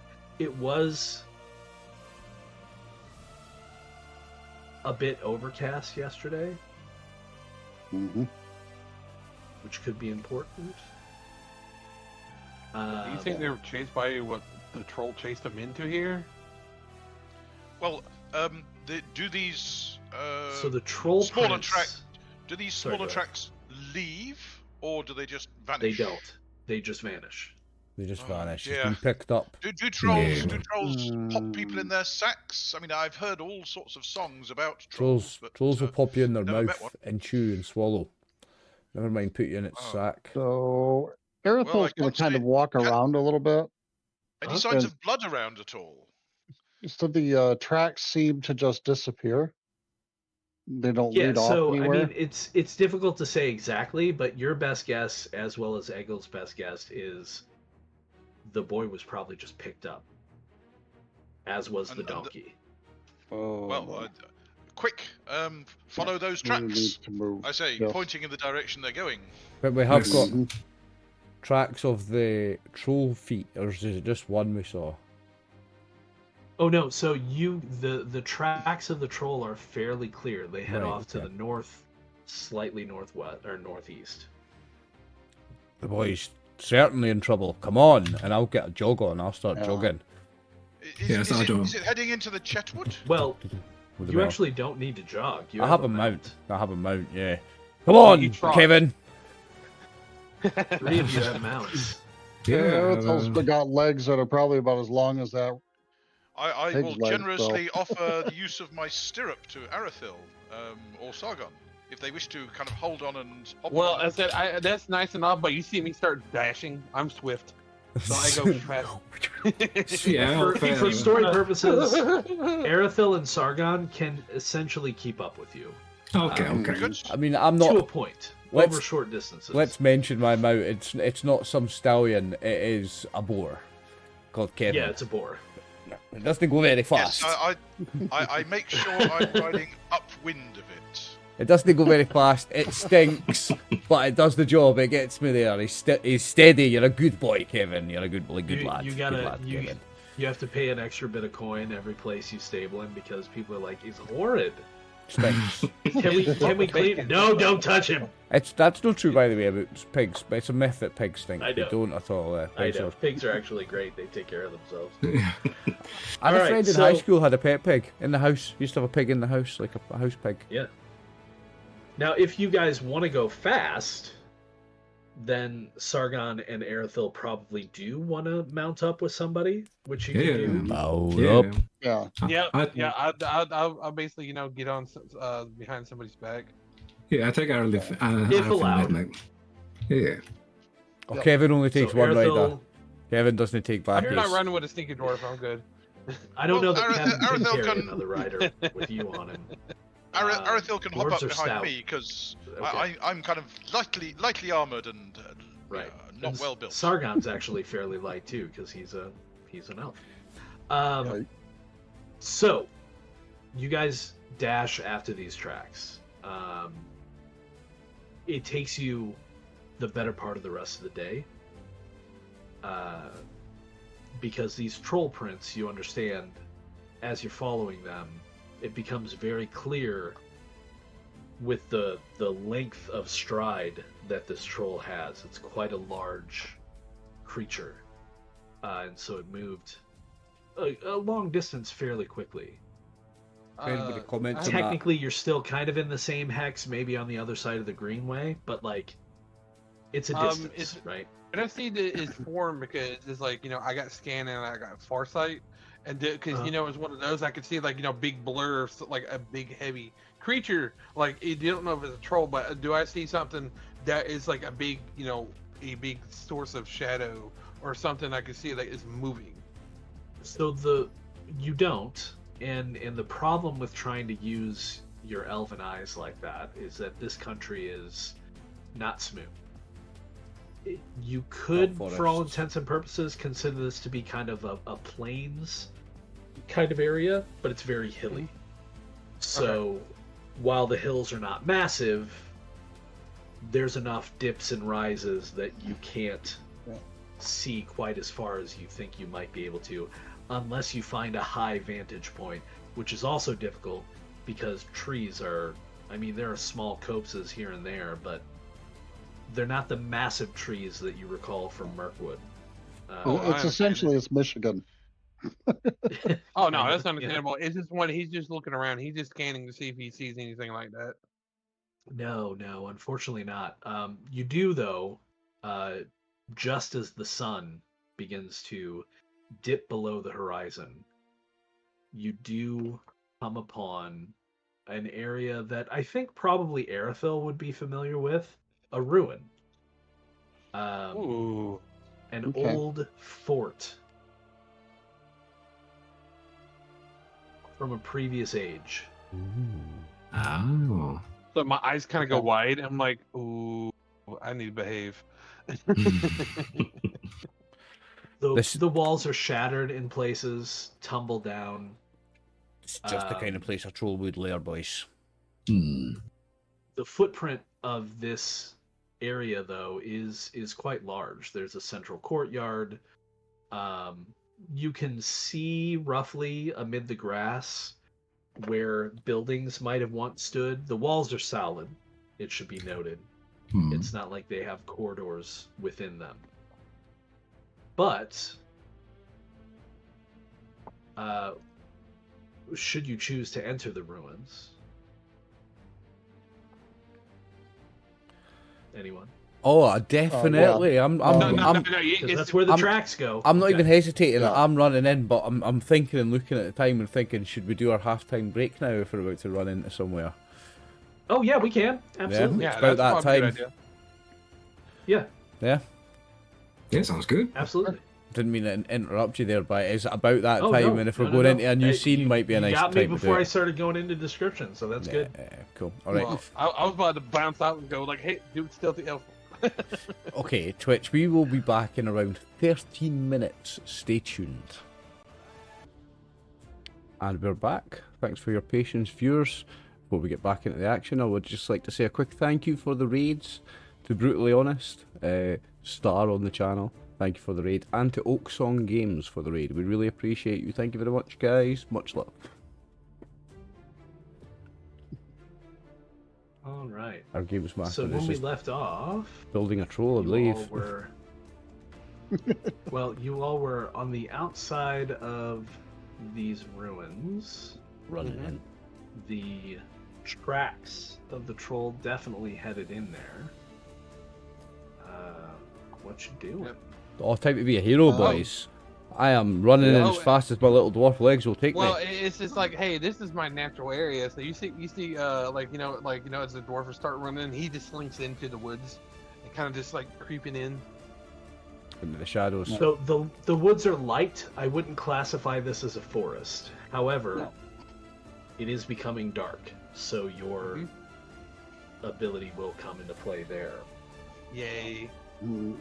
Arethel's going to be right behind Derek's. Like, oh dear gods. Yeah, Arrow and bow out the way, going. yeah. I'm trying to run after Derek and try to grab him by the shoulder and say, "Wait." I think I'd probably better get a lantern lit, hadn't I? It's getting dark, and we're going into caves or ruins or holes or whatever. So yes, I'll light a lantern and then follow Derek along. Yeah, your lantern is probably of dwarven make, to be honest. Most people just use torches, but you're prosperous. You would have a lantern. Oh yeah. Oh yeah. He's a probably friend have a of couple dwarfs around as town. well, so he would have the right technology. Right, right. Light me up, Eagle. yeah, I'm going to kill a troll. No, wait. If this is No, go ahead there. like I'm trying to grab him by the shoulder and say, "Wait, Master Dwarf, wait. It's a troll we are talking about here. Don't fight from the front. Fight smart." Stargun's already gone. Whatever you say, Elf. So, I've got a troll to kill.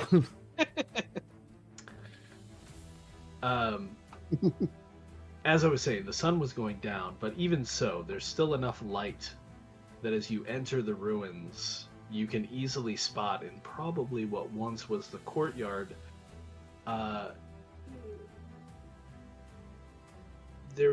So you can kind of see it in the picture, not that the picture is necessarily an exact representation, but this fort was backed up on a hillock, right? So it's a nice sweeping hill, but the hill had a bit of a cliff to it. And there appears to have been some sort of a landslide, probably recently, from all of the loose dirt around the base of the hill that hasn't had enough time to have grass grow on it. Fair amount of rain. Yeah, and there is a fair amount of rain. The tracks definitely lead towards that hillside, and as you move in closer, the light of your torches, or those of you with keen eyes, can see there is kind of a darkness, a hole, a tunnel of some sort that seems to have been revealed by the landslide to some structure within the hill.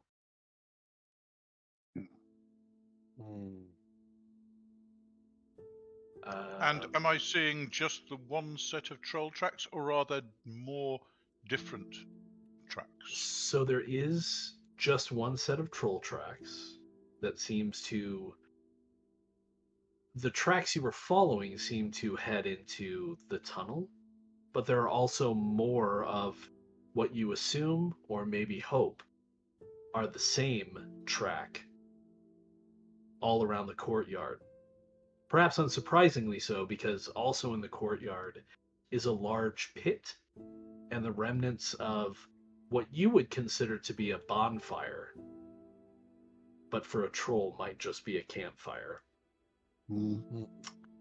And scattered around the pit are several carcasses in various states of being consumed and also decomposition. Hopefully one of them isn't the young lad we're looking for. Indeed. Look around at him. I'll make a hunting roll to see if I can identify the carcasses. Sure. I don't want to know. I'm running past them. I'm after a troll. That's favorite Give skill. yourself 2 bonus dice. This is relatively easy. Alrighty. And how do I do that? So near the bottom of the dice rolling screen, there's bonus and penalty. Oh, It's okay. usually set in the middle. Going to the right adds dice. Oh, okay. There we go.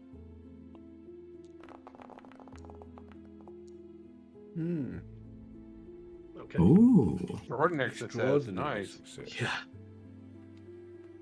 So it doesn't take you any time at all, thankfully, because time could be an issue here, to recognize that scattered around the fire pit are the carcasses of a large buck, its antlers partially broken and detached from the skull, several fox that appear to have had their spines shattered as whole parts of their skeletons have been consumed. And perhaps surprisingly, or maybe not, considering you are fairly certain this is a troll, a small brown bear carcass that has been scoured almost completely of meat and is now just a skeleton with rotting bits hanging off of it.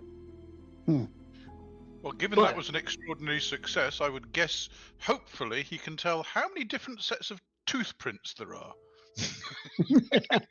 Well, what I will give you for the extraordinary success is there's no indication of a boy or a donkey or a mule carcass.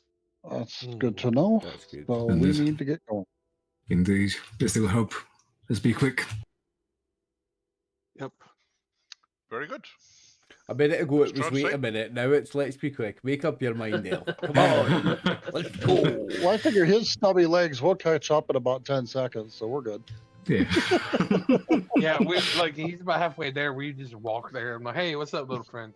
Less of the racism, gentlemen. Come on now. Oh, no, they're not being racist, Derek. They're just jealous. Observant. Observant So indeed. are you heading inside? Oh, Yep. yes. Yes, I'm backing up, Derek.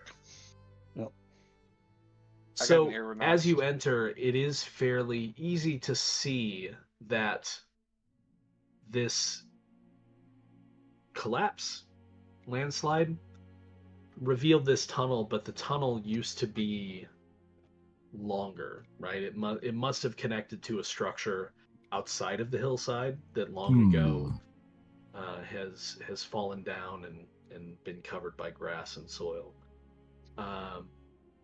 But you can also see not too far within, possibly 10 yards or so, as you approach the entrance, it does appear to open up into a larger chamber.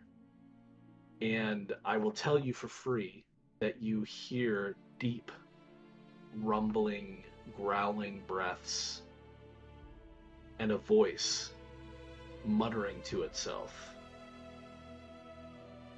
saying things like,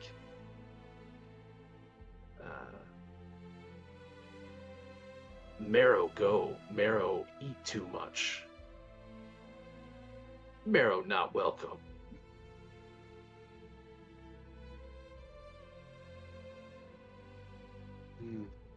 Uh-oh.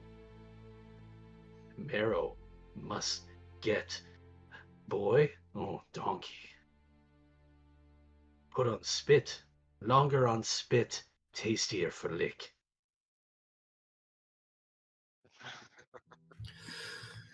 Yeah. I look at everybody and I start slowly walking in. And as you begin to slowly walk in, you also hear, oh, sun is down. Yes. Time to deal with this before he leaves again. I'm gonna run and chop its head off. I'm gonna chop its head off. Oh boy. We got the So- rolling distraction and I'm like, arrow to the eye. As you head in, the chamber, as I said, opens up, and it does open up into what looks like it might have once been a vault of some kind. There are pillars, there are broken and discarded furniture, possibly barrels, crates, things like that. There are stone shelves set into the walls, at least the walls that you can see. It's still quite dark in here, although as things begin to pick up, I think you will be quite happy to have Egil's lantern, which for story purposes, by the way, you can also set down and or hang up on like a hook or something like that. So you don't need to worry about, oh, do I have a hand free for my light? You've already said you have a light lit. We can work with that. It's fine. Okay.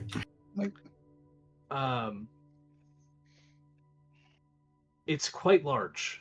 I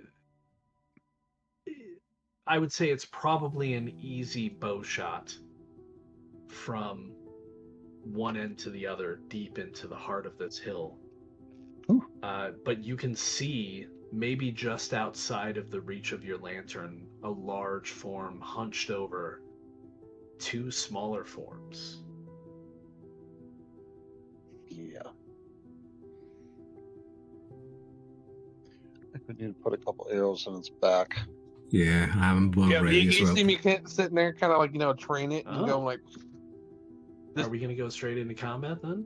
yep, I'm popping the arrow. At I'm this running damn thing. towards it, so if you guys wait, if you hold, if you do the William Wallace, and then just as I'm about to jump up and chop its head off, you both just go and release some arrows into it, Well- so we start off with 3 hits, hopefully. Here's the thing. So this is I kind of- don't even get a chance to talk to it and persuade it to let No. them go. Troll.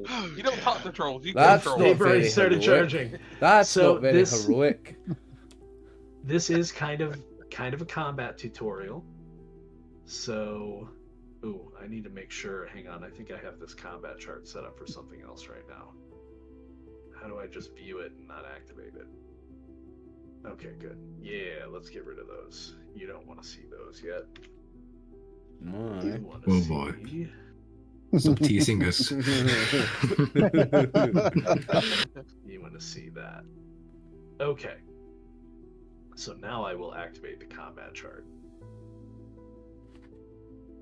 All right. All right.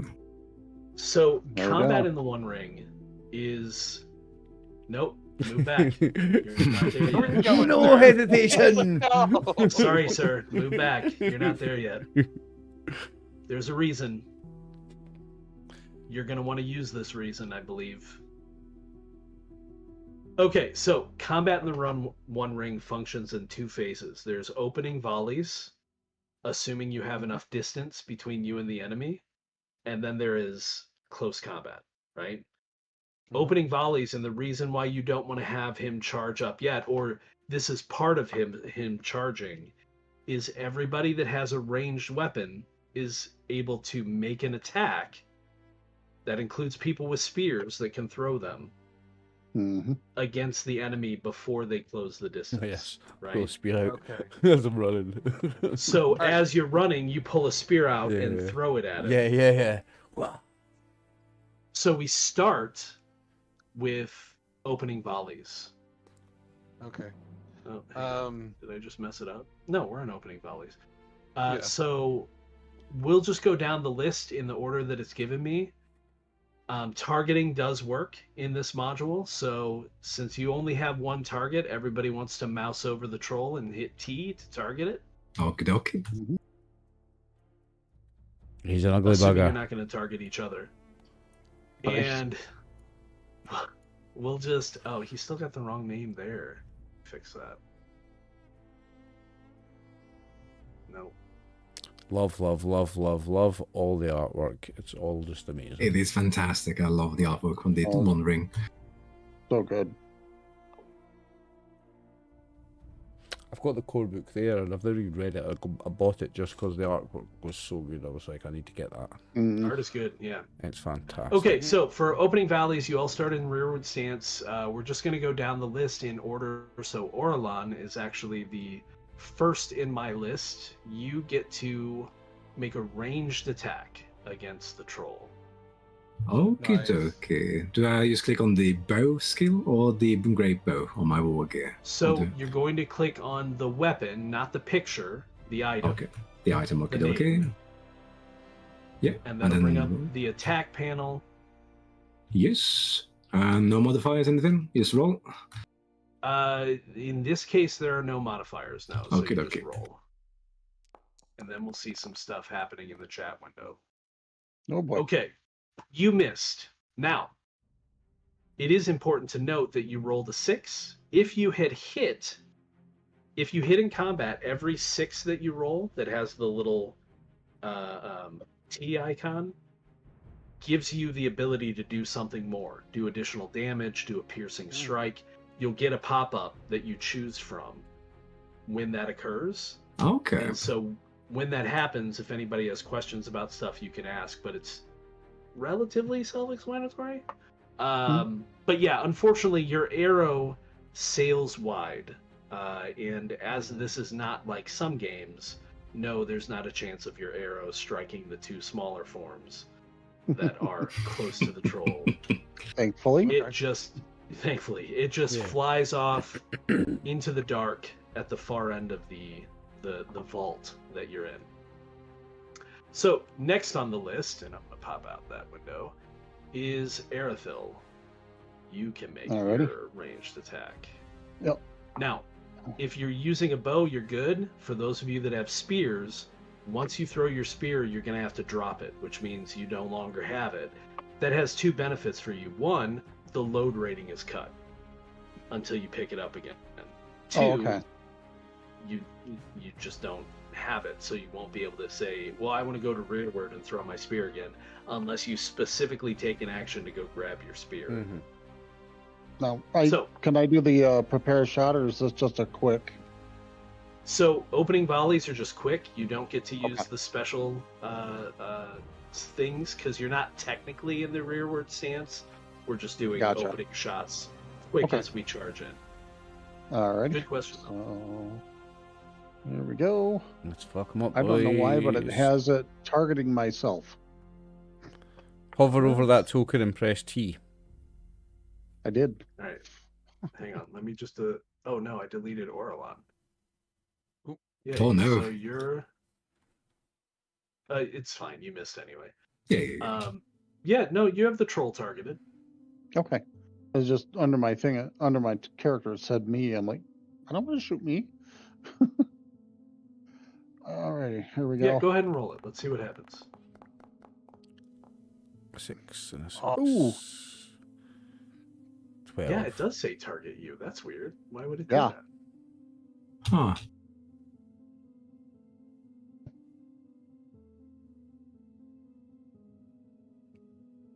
Curious. That is Yeah. curious. Maybe it's a bug. Try and hover over the troll again and hit T to turn it off, and then T again. I saw it Let's turn off. Saw your dot disappear and then go back. And do you have your token selected? The token is selected. I don't remember clicking on it at all. And I can't click off of it. Just click anywhere on the table that's not a token. If you drag a square Yeah. anywhere on the table, that unclicks it. Just drag a wee square. Oh, okay. Maybe, do you Or have use your that bow thing. equipped? Now- There we go. He does have the bow. Okay. Oh, okay. Oh, that's the thing. You rolled a test, not an attack. So you're not rolling Oh. the bow skill. You want to use the actual line of your weapon that says Oh. bow. Oh, okay. So Gotcha. click on the name bow to make your roll. Oh. And then that should target correctly. There we go. Okay. Oh, Have it equipped for a minute here. oh no, that was your previous roll. I was thinking he's done it. Yeah, that was the previous. Yeah, he's not even rolled it yet. I was like, wow, what a good There we roll. Yeah. That was the previous one. There we go. And roll it. Come on. Oh, that's a lot. That's even worse. Oh. Unlucky, mate. That could I be forgot worse. this. You could have rolled an eye, but you know. I forgot to. So string one the isn't damn a thing. fumble, it's the eye that's the fumble, eh? Yeah, you go to you pull an arrow out to knock it, and then wait. Dang it. Damn it.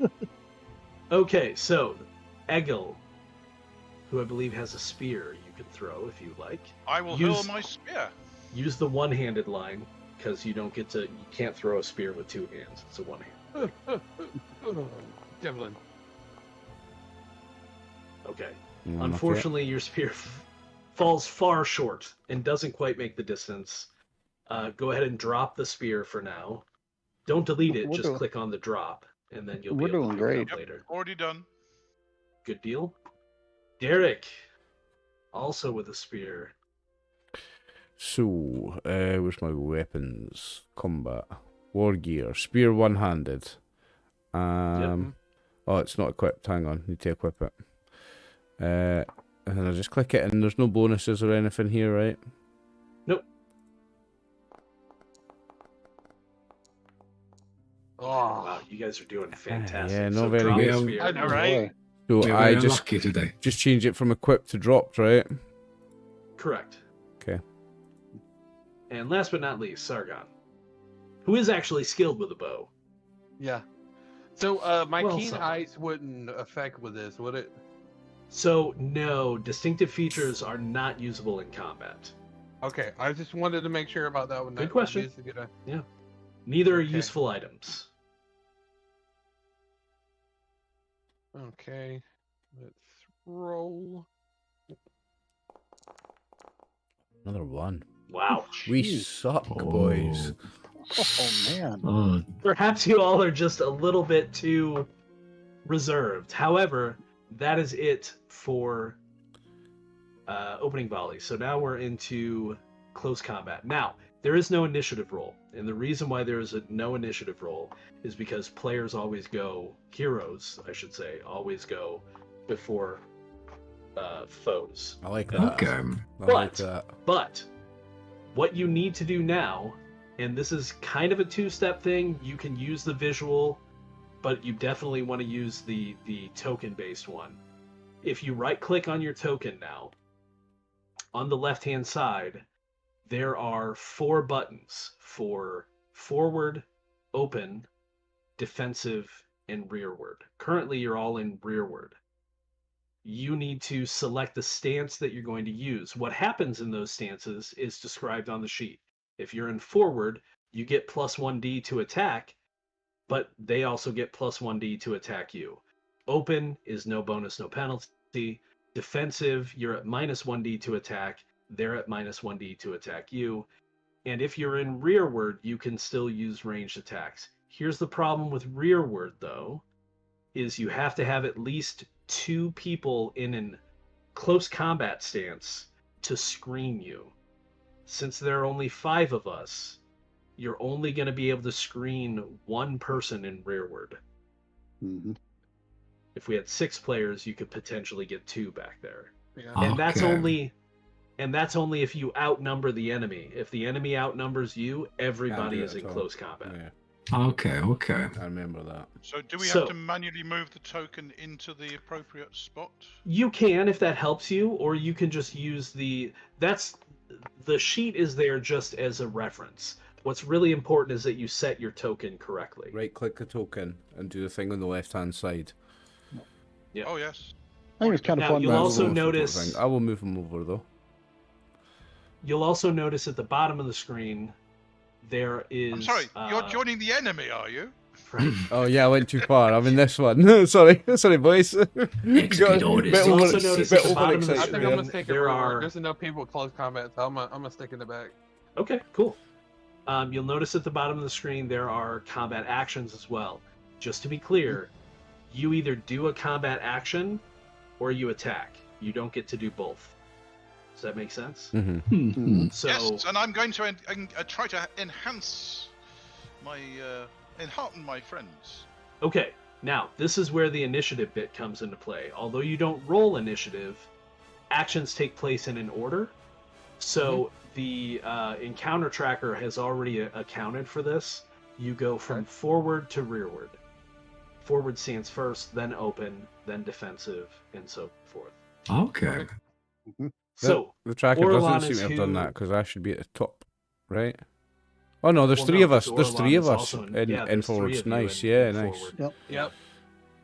So we're just That's going to go spirit, by that setup. Orlan, you're first because you're first in the list and you're in the forward stance. So the dice roller should automatically account for the fact that you're in forward stance. You don't need to add or subtract anything as long as you're set correctly, which you are, because you can see the little cross swords thing on your token. Okay. Now, I forgot one thing. Enemies have to engage you. When the enemy outnumbers you, I get to pick who the enemies engage in close combat. When you outnumber the enemy, you get to pick. So one of you gets to pick who the troll is engaging at this moment. I said the dwarf. I also say the dwarf. Come on, you big Now- smelly bastard. But here's I mean, the he thing. ran up first. Let's So he literally say ran up first. that's fair. So let's say that the troll engages the dwarf. Yep. But the other three of you, because this also includes Egil, everybody in close combat also has to engage someone if they're going to attack. Egil sounds like isn't going to attack. He's going to do enhearten, so you don't have to engage. But Orlan and Erithil, if you plan on attacking, you also need to engage the troll, which means when it's my turn, I get to pick who he attacks. Because you're all engaged. All right. I like But- that. Yeah, I like that, yes. So yeah, I charge in along with the dwarf and I go like on the side of the troll to try to cut on his ankles, try to weaken him on the sides while the dwarf goes on the front. So that's what I do, Okay. and attack. So, Let's on the other see. side there. I'm gonna try and chop his big smelly mouth in half, like. Oh my He'll- gosh. 5. Hey. That's success. Ooh. Now, you have struck. Now I have a question for you. Does it give you the option to apply the damage, or am I going to always have to do this? If you right-click on the little square with the arrow, do you see that? Square little with the arrow. I don't see the Next to square where with it the arrow. says 3 damage. I, Oh yeah. On the right-hand side. Yeah, I can see it. Yeah, I think I can apply it maybe. Let's see. No, I can't apply it. No. Okay, that's me. That's fine. So, apply damage. Did that. That worked. All right, good deal. So, yeah, describe how you attack him, keeping in mind you haven't felt him, but go ahead and describe it. Yeah. So Have I fun go with like. its narrative. So I see the Master Drovius go from the front, but I be more tactical. I go on the side, and then when I see maybe he has the attention of the dwarf, I go in to attack the legs, essentially, like make some cuts there to make him maybe love himself. So, Yeah, and you do manage to score a couple of slices against that, I guess, would be his left leg. Unfortunately, they don't score deep enough to really seem to hurt him much at all. Okay. But you have definitely struck. Oh, his endurance is still wrong. That's Need why. to swing a wee bit harder than that, elf. None of, Watch out for the low blows. none of this. If I with elegance precise. None of this elvish tickle play. Hit him, laddie. Hit him. I where it duplicated another hurt. figure. That's why his stuff was off. Okay, now we should be good. That'll no even make Okay. him angry, lad. Come on. So that's Orlan. Erithil, you're up next. All right. So Erithil is going to go after the other leg and sword comes out, and he's Anor for the Dunedain, and will make his attack. Nice. Because of course, it's a Dunedain. He's got to name his sword.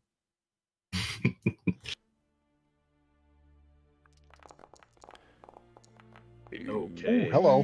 Come on. Ooh. So Beautiful you 18 and Ed beaten 10. you have done what is known as a piercing blow.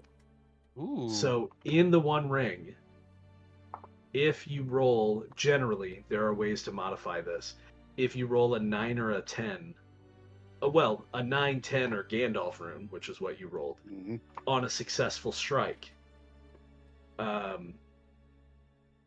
you've pierced them. They then have to roll Ooh. their armor to see if they're injured. Now, Ooh. if this were a simple thing and you injured it, you would basically kill it outright. An orc or a goblin, you can literally kill with one piercing blow. It doesn't matter what their endurance is. This is a troll, though, so I'm going to tell you, even if this pierces, he's not going down yet. Well, he No. still get messed up though. It's I still should hurt. hope so. I've not even had a I'll chance to apply swing the at him yet. damage. Let me do the protection roll first. He's wounded. He is Ooh. wounded. So what does that do for him? What does wounded do to a creature? It means you are one step closer to killing him. Nice. Why? That's what we want. Okay, so now that is... go ahead and describe your strike. You've injured him. Okay. What does that look So like? he, moves in from the side just as the troll kind of pivots when Orlon strikes it.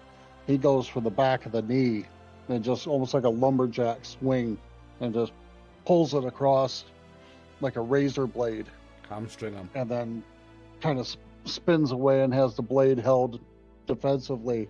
He's, now, Master Dwarf. Followed by a spray of black blood as you almost hamstring this troll. So yes, it is now Derek's turn. I will attempt to hopefully round all that off with an amazing... So he's coming one side, I'm going to attempt to come in with the middle with a big two-hand overhead. Swing. Let me roll that. Long-handed axe, two-hand. No bonus or penalty or anything, right? Nope. Just roll it. I rolled a 1. Can you believe it? Oh, it's so hit. Oh, is that an Still extraordinary succeeded, though. success, is it? Yep. So you should have a little pop-up that gives you some options. Yes, I do. You can do a massive blow. Mm-hmm. I've got two options that are the same. Option 1 is heavy blow, add 7 to damage, and option 2 is heavy blow, add 7 to damage. Well, that's if you select both of those, but there are other options on that row because you rolled 2 successes, two 6s. So, like, you should also have at least piercing blow. No. Is that not one of your options? Nope. It shows let me- special success number 1, heavy blow, add 7 Let me to look at the damage. stream. I can see it there. And then special success number 2, heavy blow, add 7 to damage. Both the same. Oh, maybe an axe can't pierce. That could be. I'm happy to add 7 to damage. That Oh sounds no! good to Yeah, me. it's right. You've got a second option there to the right of heavy blow. Oh, is the one that's Yes. grayed out is an option, is it? Ah, Yeah. right. I can just light it up. Fend off. Add 1 to parry against Nick attack. No. I'll give him the 7 damage. You're gonna go all damage. Yeah. So you're actually adding 14 damage. Because I'm adding it 'cause you twice, did right? 7 for I've each got of 2 those, right. specials. So I'm adding Uh-huh. 14 damage. Let's do Ah, that. yeah. That sounds good to me. Yeah, go for it. Let's split his 23 melon. damage. What does that look Oh like? my god. Does it finish him? Because then that's going to be different what it Oh, looks no. like. No, it doesn't No, finish that him, doesn't right? finish him. Okay. So, yeah, he gets cut across the legs and then cut across the hamstring from the 2 sides, and then I just come in the middle with a massive big overhand two-hander. I jump into it and my whole body weight's coming down with it. And it's not enough, So- but I guess it like cuts right into his shoulder and cracks a collarbone Yeah. or something, right? Yeah, and so this troll actually, maybe strangely to you, I don't know, it depends on what you think, is wearing like some clothing. It's raggedy, but like it's trying to cover itself up. And as you strike, you cut into its kind of tunic and into its chest, and you can see there is a massive already claw mark that is angry and looks infected across the front of his chest. It fought something before. But yeah, Probably up there. that's a successful attack. That brings us to Egil. Egil has pulled out the Chronicle of the Bowman and will enhearten his comrades by pointing out the benefits of picking your target perfectly. You cannot use useful items in combat. Ah, righty. In that case, I shall just sing a chant of encouragement to encourage them in battle. Okay? Okay. You have to sing. So yeah, make an enhearten test. Thrash him, hit him in the jaw. Oh, look at that. Nice. Oh boy. You got the So Gandalf. automatic success with an additional success icon. So basically, all allies in forward stance get a bonus 1d on their attack rolls for one round. Nice. That'll be the next round. Oh, fantastic. I forgot to roll one bonus last time, Brian. I did have with one a special bonus. success. Everyone in forward stance is affected. Oh, so it's all allies in forward stance. I forgot to add one for forward stance, but is that already added because I've clicked the thing on No, my that's token? already added. Yeah, okay. That's already added. Good. Okay, so presumably forward stance might be your allies, but also other people who are fighting, who are not your allies. Maybe. I'll have to read that one again. Doubt it. Regardless, all three of them are going to get a bonus on the next round. So that brings us Prancing. to Sargon at range. I told you, rearward stance. my human's got an amazing singing voice, boys. It's quite the marvel. It's his little singing My- there. my human. Although I do, point of contention, just so you're aware, it is weird and maybe a little sexist, but in Tolkien's a man, works, yeah. it's a man. A They're not man, referred to as yeah. humans. They're They're referred to men. as men. Yeah. race of men. Even the women, as a whole, Are are referred to as men. Yeah. Mankind. Yeah, mankind. Yeah, I mean, we've done that up until very recently in it as well. Like, Yeah. Okay. He's going to attempt to take a shot and see how that goes.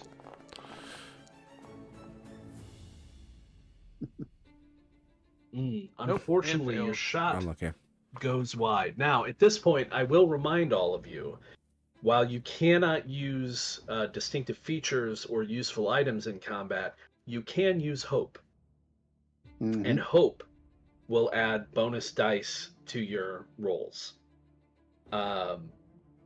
Whether or not you choose to, that's completely up to you. Hope generally is not a resource that is restored during the adventuring phase, so Right. keep that in mind. And hope's like It an can attribute be. that you can lose, and if it gets to zero, It can be. you're goosed. Yeah. Mhm. Well, if you get to 0 hope, you're just out of hope. Well, that's You not despair. exactly true. If you have shadow, you could also be, essentially in despair. But if you have 0 hope and no shadow, then you're just at 0 hope, which means you can't use it anymore. Anyway, that was all of you guys. It's its turn. Now, here's something that's important to know. Just so you're aware, I'll never let you know about this again in the future. You can figure it out. Creatures have might. Might does a few things. It is how many wounds it takes to kill them. In this case, outright, regardless of endurance. In this case, a troll has 2, so it has to take 2 wounds. It It's has a had might one. of 2. It's had 1. The other thing that might does for creatures is that's how many attacks they get. Or actions, as it were. Ooh. Okay. So, let's go ahead and do this. Wonderful. Okay, so he is going to first target Derek. because he hates dwarves. And I hate him back. Oh, Let's yes.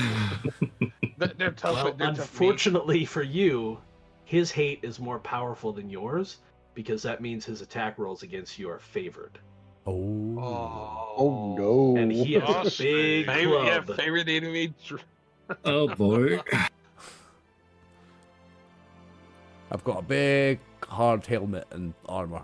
All right, I'll just brace. that's everything I think. Here we Mighty go. piece. Oh boy. Oh. Ow. Great success. Gandalf. Now, you'll notice, even though he rolled a Gandalf rune, it doesn't say automatic success. And the reason why is because they get an automatic success on an eye, not a Right. Gandalf It's the rune. opposite. Right. A Gandalf rune doesn't a Gandalf counts. rune mean they miss? No, it's not an automatic miss. Just a 0. It's not an Oh. automatic miss for you either. It's just a 0. A 0. But Oh, it's regardless 0. of that, he was favored, so it used the other die, Which- not yeah. the Gandalf rune. And the favoured is True. like advantage. You roll 2 dice and get the best result, Right. don't you? Yep. So he, yeah, I can't pass this up. Oh boy. He swings his club at you pretty much the same way you did, just overhead, smashing down. And is going to deal 14 points of damage to you. You did more. I do an armor thing first, though, don't I? I roll armor or something. No, that's only if he does a piercing blow, Oh, okay. which he I'm did. missing Marvin Martian doing one of these things, walking around with this helmet on the ground. So armor doesn't So yeah, protect you from normal damage, only from piercing damage. Armor has a chance of protecting you from a piercing blow, which prevents you from taking an injury. Mhm. Does that make sense? Yep. Yeah, makes sense. Yeah. Okay. I've got loads of armor Parry. dice. Parry is what makes you harder to hit. But yeah, you have so much armor that if something does get a piercing blow against I've got you, loads of dice you are against unlikely to take an injury. it. Mhm. Yeah. Got the shield and all the armor. The heavy armor. The only one with heavy armor, I think. Okay, so he hits you with that, and So does Derek get to try to parry or not? no, your parry is automatically included in the attack. Your parry see. rating is what I'm rolling against to try to hit you. Mm-hmm. It's Yeah, like the an target AC. number. It's Yeah. like an AC. Where would I find hit points? Is that endurance? Oh, it's already done it. Yeah, it's already taken them off. It's already done it. Yeah. Mm-hmm. I'm good. Yeah, I'm you good. took a big hit. Nah, I'll take another one But of here's them. the thing, Philly here. endurance returns fairly quickly. Mm-hmm. He is then going to turn to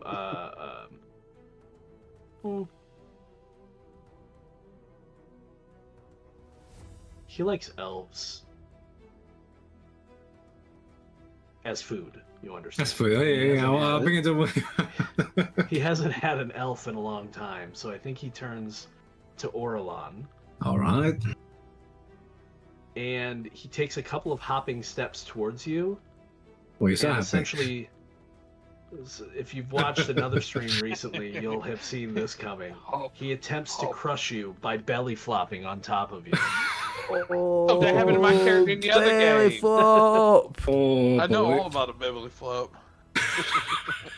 Get in my belly. That's a devastating attack. The old just flatten you.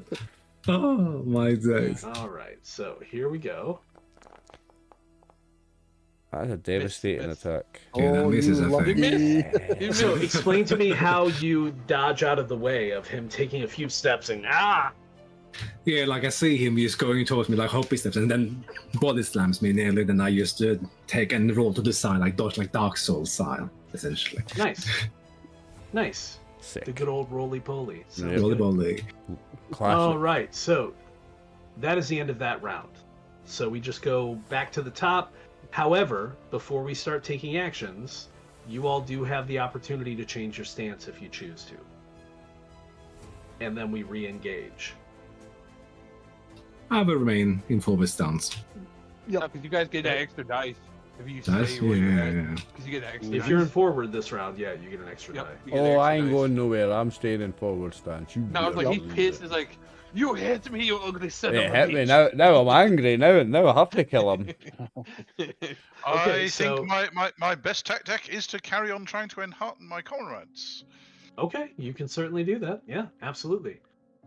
So that means you're not going to engage the troll with them. You're just going to let them do the work. He's doing the There's singing three work. of them. And I know. seeing I'm how just bad- saying. You got seeing the how dwarf, you badly got they the hurt the ranger, thing and you have the before. high elf. Then you got Okay. swords and nice stuff. I'm a human. Then the order stays the same. Orlan is first. All right, so I see him. He's now like a belly flop on the floor. I'm going to try to go for the head while he's down on the floor. So let's see. And No you get an bonus, but I extra love the bonus- description. Where do you get a bonus dice? You do get a bonus die from the Enheartened, so make sure to add a bonus die on the bonus penalty row. Click bonus one die penalty. to the Plus right. one, baby. Yep. Plus one. Yep. One to the right. I see it. Yeah, okay, and one more to the right because of the. Yep. All right. Yep. Good score alone. And Yeah, that's not automatic. You're all going to have to add that. But that's always good. That's always good to have. You get. It's you got always the good, bar- yeah. Let's see if I can do some fell. Ooh, he did. He did. Ooh. He did piercing blow. He did piercing blow. Oh, and I have fell weapon as Target well. number 20. Oh, boy. Yeah, So you do you- have fell, which makes yours harder to Harder to Mhm. resist the piercing blow. TN20. Target number 20. Crazy. Holy Wow. Here we go. He's Nope, wounded. He's wounded. That's 2 wounds. Is he dead? That's it, I think. Yeah, I think he's that. Two wounds and dead, right? Yeah. Let me double check. Because I'm my not fella. trying to cheat you. I just want No, to no, No, no. He It's the way you said he it. Is does that have a if they had specific 2 wounds, ability. they usually Okay. die. He's a troll, and trolls generally can regenerate a certain amount, so he's checking that, I guess. So it's not coming into play, but just so you know, man, focus. I gotta stop moving. It's not going to come into play here. You are going to get your kill, and so we'll get into Ooh, that okay. in a second. But Well done, mate. just so you're aware of how this game works sometimes, he has hideous toughness. When an attack inflicts damage to a creature that would cause it to go to 0 endurance, it causes a piercing blow instead. If the creature is still alive, it returns to full endurance. So if you try to kill it just by endurance, it can potentially regenerate to full and keep going. Oh my But- days. Mhm. But You killed it with piercing blows, which is so completely you took his head. different. He effectively took his head. So yeah, describe to me as I try to refocus my camera Welcome to Las how Vegas. you kill it. So yeah, I'm not gonna decapitate it, but when it's down, I'm just gonna go for his neck, like pierce my sword through his neck, and he tries to stand up, but I just push my sword handle down towards his neck so he can't stand up, and I just hold the sword down till he essentially chokes out of his own blood. Twist. Give it a twist. Beautiful. Yeah, give it a nice twist in the end. Yeah. Mhm. Fair enough. And I shout a paean of praise for him acting in the manner of Bard the Bowman in picking the perfect Yeah. spot. Nice, good blow. Hey, Brian, I got a quick question. You said Yep. this is a There we vault, go. right? Is my eyes kind of this look like a treasure vault of my thought? Because with my kind of exploring and stuff, does that look like a treasure vault? Well, I mean, you'll have to look around, but you Well, have completed Yeah, combat. so- Yes, yeah, indeed. so as soon as combat's over, I'm gonna start looking around. I'm like, okay, they got this. I'm gonna start looking around. Yeah, like I'm just So, still up by the body of the let's go troll, and I back. just take a breather. And I said, Aaron was with us today. And I will rush forward to see what the 2 smaller creatures are. I believe one of them might be the lad we're looking for. Indeed. So it's a young, mannish boy and a donkey. I shall comfort the boy and kind of drag him away from the troll and kind of clean the blood off him. Yeah, as everybody's looking over, as I said, I'm searching the room, kind of looking around, but like, ooh. I'm a treasure hunter. I mean, that's kind of what I do. What's Or- it- or- what's kinda it- like- Cleaning it's like- off his see, it's like- blade. yeah. So you see, like, it's like, ooh, shiny. It's like, what do you find? Nothing. Oh, don't be a You liar. never I've got let shadow that puppets. go. I see shadow. Telling lies, the shadows. You're gonna get fucked in this game by the shadows, Max. I know it was a joke. I shall Okay. generously assume it was a joke. Yes, yes. No, if he finds anything, he'd probably just sit right there. It's like, dude, it's like, guys, look what I found. It's Chinese. I'll make sure the So- donkey's alright. Egil's already seen to the boy. I'll see if the donkey's The alright. donkey is passed out, Oh, poor soul. Oh, can I pour some but it water appears in to its be face? alive. I'll pour some water That's in its good. face, see if it wakes up. We're gonna get out Yeah, of so here. it does, and it tries to shake itself and like stand up a little bit. I'll help it get up. Help it and stand up. It looks over at Tomlin, and Tomlin says, "No, I think we're okay." Almost like he's speaking to it.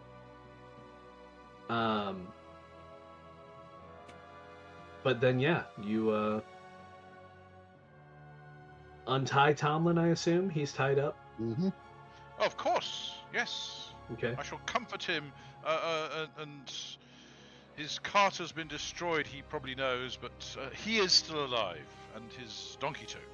Nice. Did my parents send you? No, the innkeeper at the Prancing Pony asked us to check that all was well. Oh, so they don't know what happened? No, not yet. We haven't been to your farm yet. Well, I'm sure your parents are very worried for you, young boy. Come, we'll walk you Well, home. your And we'll parents your parents may not be expecting you back yet, because you were just travelling to the inn yesterday, yes? Yeah, can we not tell them? Why?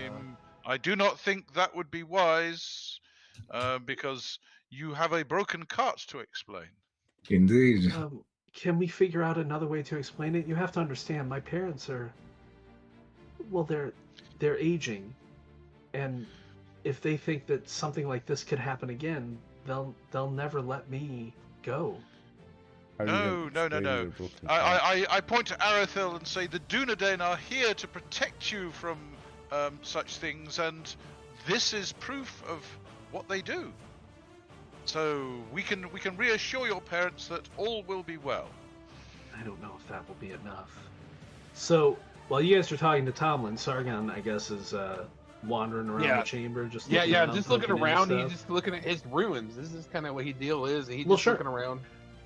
So this appears to be a Mannish ruin of some kind. This is definitely not Elvish. It's not Dwarvish. It was once. Well, give me. Yeah, give me a scan roll. Okay. And I want to do is I want to use 1 point of hope. Okay. So That's I gonna give lower you- that. That should apply a bonus die automatically. All you need to do is click it on the dice roller. You don't have to Oh. it'll lower it for you. You Okay. just select that you're using hope. Okay. And because it is using because I was using hope to use my ability with the because it helps with a skill. I think Oh no, that's automatic. that's automatic. I believe. Uh, Hey, let me double check your character sheet. Be right back. I'll be able to hear you though. Backgrounds. Okay. Yeah, when you're in a forest or at night, you can spend 1 hope to achieve a magical success on a skill roll. Okay, so what you're going to do is you are going to start your roll. Mhm. You're going to select hope. I And did. then on the far right of that, you're going to select magical success. Okay. And then you can Alright. roll it. Great success. Okay. Because it's the magical success is automatic. The only reason why you roll the additional dice is to see if you get any 6s. Cool. So, as you are looking around the room, you do manage to spot some things. Okay. You find essentially kind of under some rubble and debris a chest that appears to have been Ooh. unopened for a very long time. Okay. Opening the chest, you find a surprising amount of old coins. Okay. Maybe a few gems and jewels. But what stands out to you as you, assuming you rifle through the chest, Oh yeah, he's looking through. He's Yeah. just kind of to see what's in there. what stands out to you is a ring that is silver with a ruby setting, and it has a crest on it that you'll need to make a lore check to be able to see if you Okay. can determine. Okay. I What's will everybody do else that. doing?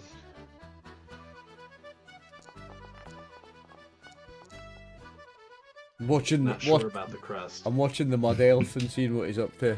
Now that the donkey's fine, I'm like, You see him kind of in a what's he- corner, what's he up to? just at the edge of the lantern light. He's bent over something. Yeah, so I basically grab the chest, have the ring in my hand, and kind of walk over to everybody and open it up. I'm like, hey, I found this. So it's not as simple as grabbing the chest. You're gonna have to Oh, is it? hoist this thing with two hands because it is a significant Yes. amount of treasure. Ooh, okay. So I kind of like waddle over there. I'm like, "Unk." As you are waddling over there, you also see in another corner, kind of leaned up against one of the built-in bookcases that's projected a little bit, so it's kind of yeah. leaned up against the Yeah. side of it, a staff. It looks like it's got very fine scroll work carved into it. Okay. It's probably, because it's a bit grayish, it's probably ash, you would guess. Mhm. Being a, Mirkwood elf, that's Yeah. pretty easy for you to identify. But the scroll work on the staff appears to be elven. Okay, so I set that down with a ring, and I'm like, hey, I'll let you guys look over that, and I walk over there and grab the staff and look at it and get a little closer look. Okay. Give the So- the crest on that ring a look. So as a ranger of the north, you know what it is automatically. It is a crest of the kingdom of Cardolan, one of the ancient kingdoms that used to be in this area. Ooh. The Lords of Cardolan. Would this fort be that old? I don't know. I look at him, it's like, I'm just taking out the staff. I'm trying to see if I can read the elven script on it. Oh, it's not script, it's just scroll work. So it's Okay. like Just art in an elven essentially. style. Yeah. Okay, so yeah, I walk over to Orlin. I'm like, does this make any sense to you? It's like, like the art on the staff. Like, I'm going over when you mention it, and I look at the staff. Can I make an impression of what the art means, or the... So if you guys want to focus on that, you can. What's going on with Tomlin and the Well, donkey? I'm making sure Mhm. he's okay, Okay. and then I'm asking him whether or what the troll was saying to him, because we heard the troll talking. Did it say anything else? Oh, that's a good question.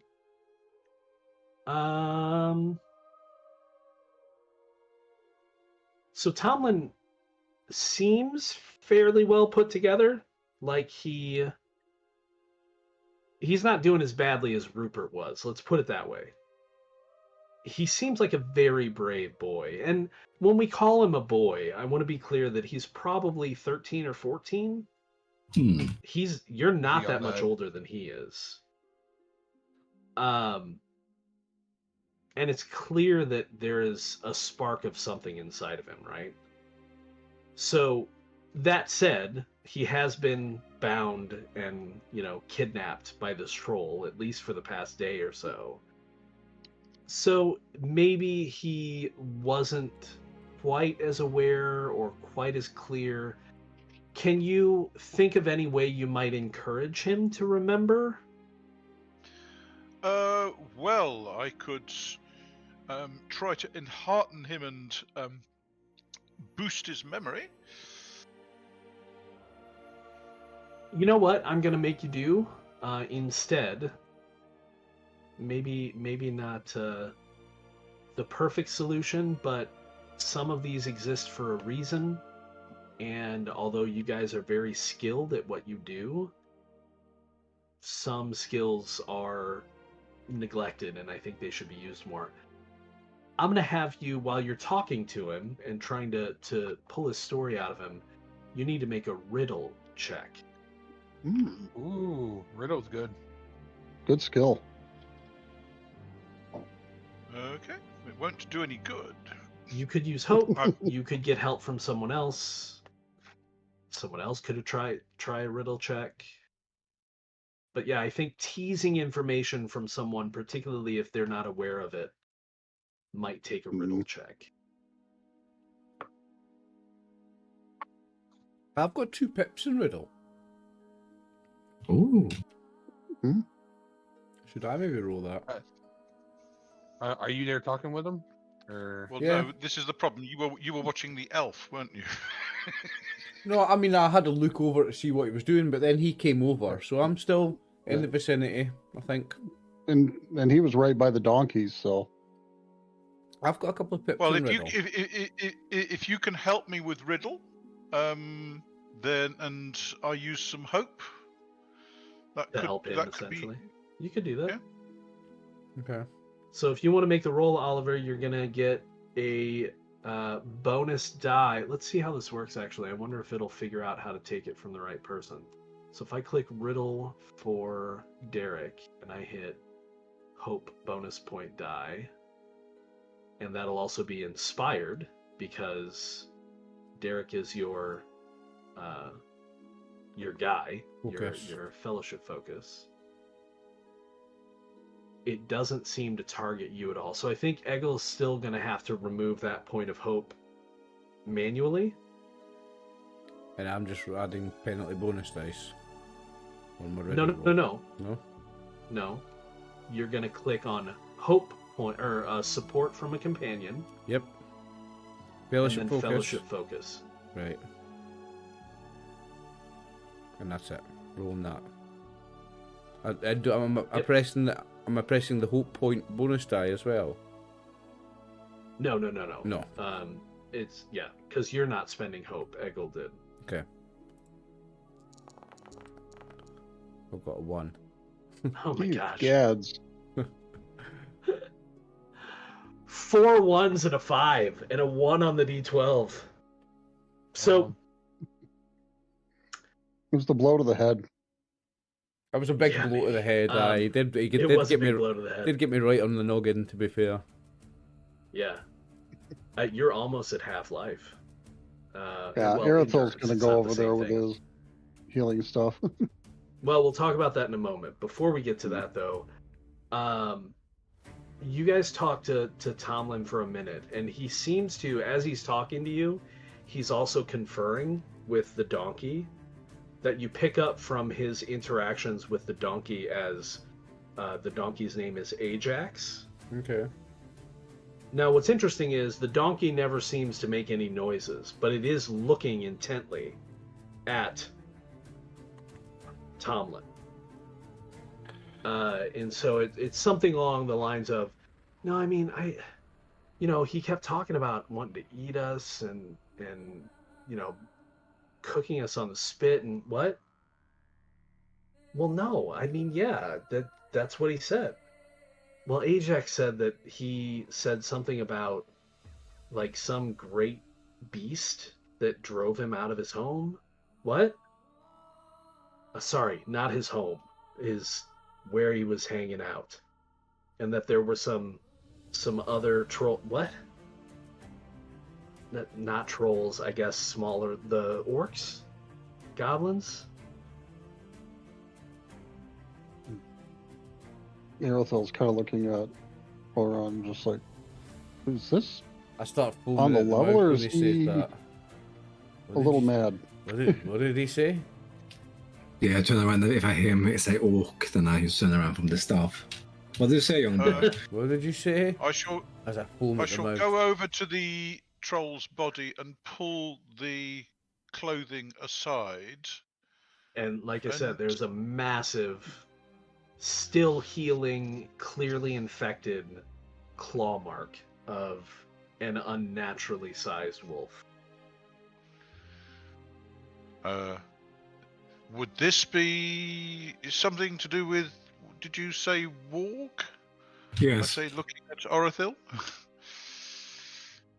Yes, that's a big beast. I mean, if that's a warg claw mark, it's the biggest one you've ever seen.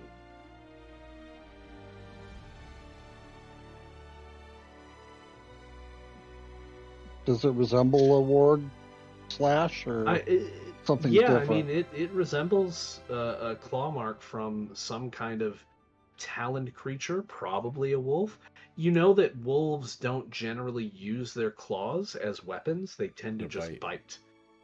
But wargs have been known to do so. Their talons tend to be much more deadly than the common timber wolf, or even a larger wolf of the wild. And if I know anything about orcs, wargs tend to be trained for battle rather than just using their natural killing instinct, which is to just bite and go for the jugular, kill it. That's how a hunter attacks. Yeah. They're not attacking like a hunter; they're attacking like a warrior. But what Torsten said, Ajax said, the troll said, was that the beast drove him out, not somebody commanding the beast. Is that right, Ajax, I say, looking at the donkey? So Ajax actually does look at you, and then looks over at Tomlin again, and Tomlin's like, what? Oh, yeah, he said yeah. I'm sorry. No way. Tomlin said that, Ajax said that, the troll said that, One said, the beast drove him out. Excuse me. Yeah, the more they talk And then about... you can see, after you complete that quick summary, you can see Ajax kind of like, and do whatever noise a donkey makes. I'm not going to attempt it, and stamp his foot. Yeah. Thank you, Ajax. Something like that, innit? Yeah, so I looked Give to... him a wink. Wink. So I looked at No, Arafil Ajax after does not that. wink. So I And then looked at Tom was like, Arafil. what? Oh, can we go? Yes. Yes. Well, is there anything we can do to help you, Derek? You look a bit winded. Yeah. He's Well, it is night. Yep. Oh, This could be a fairly good place to camp if you wanted to. just Yeah, I would say probably Well, rest here. I yeah. don't know how you I feel I want about to see what the letting staff is. I want to see what kind of Tomlin staff is. and Ajax head back to their farmstead on their own. in the No, middle of the walking- night. No, no, no, no, no, Walking no, home. no. Not Okay. happening. I know an excellent walking home song. So yeah, What, hey, somebody want to use a horse to put the treasure on, or Okay, so here's where it gets interesting. If you want to carry the treasure, you're gonna have to deal with the load, whether you have a horse or not. Mhm. Horses aren't built-in load sponges. Mm-hmm. They're not pack animals. Yeah, they've already got Oh, can a I? saddle and all can their I pick own up- stuff on them already. You can't pack Yeah. them and stuff. Supplies, Mhm. yeah. I will Yeah. recommend... Can I pick up my spear, by the way? Also, I You say I may. probably could hide it. I could hide it and just You make a note also on may. the map where it is, and just You bury it can. somewhere. And I say we're taking the Well- staff with us because it's like I found something cool. This might be something cool. What was that, Yeah. Orlean? I think Orlean wanted to say something. Yeah, I was looking Hang and on look one to... second. I wanna point something out. So Derek, son of Durek, just picked up his spear, which now has pushed him into the weary range. So this won't be an issue for long because we're gonna deal with it. But just so you're aware, if your current load plus fatigue is higher than your current endurance, you are weary. So I just need to go. I've hurt my back as well as that knock on my head. You wouldn't mind just carrying Well, that just so spear you're for me aware- for a little moment, would yeah. you?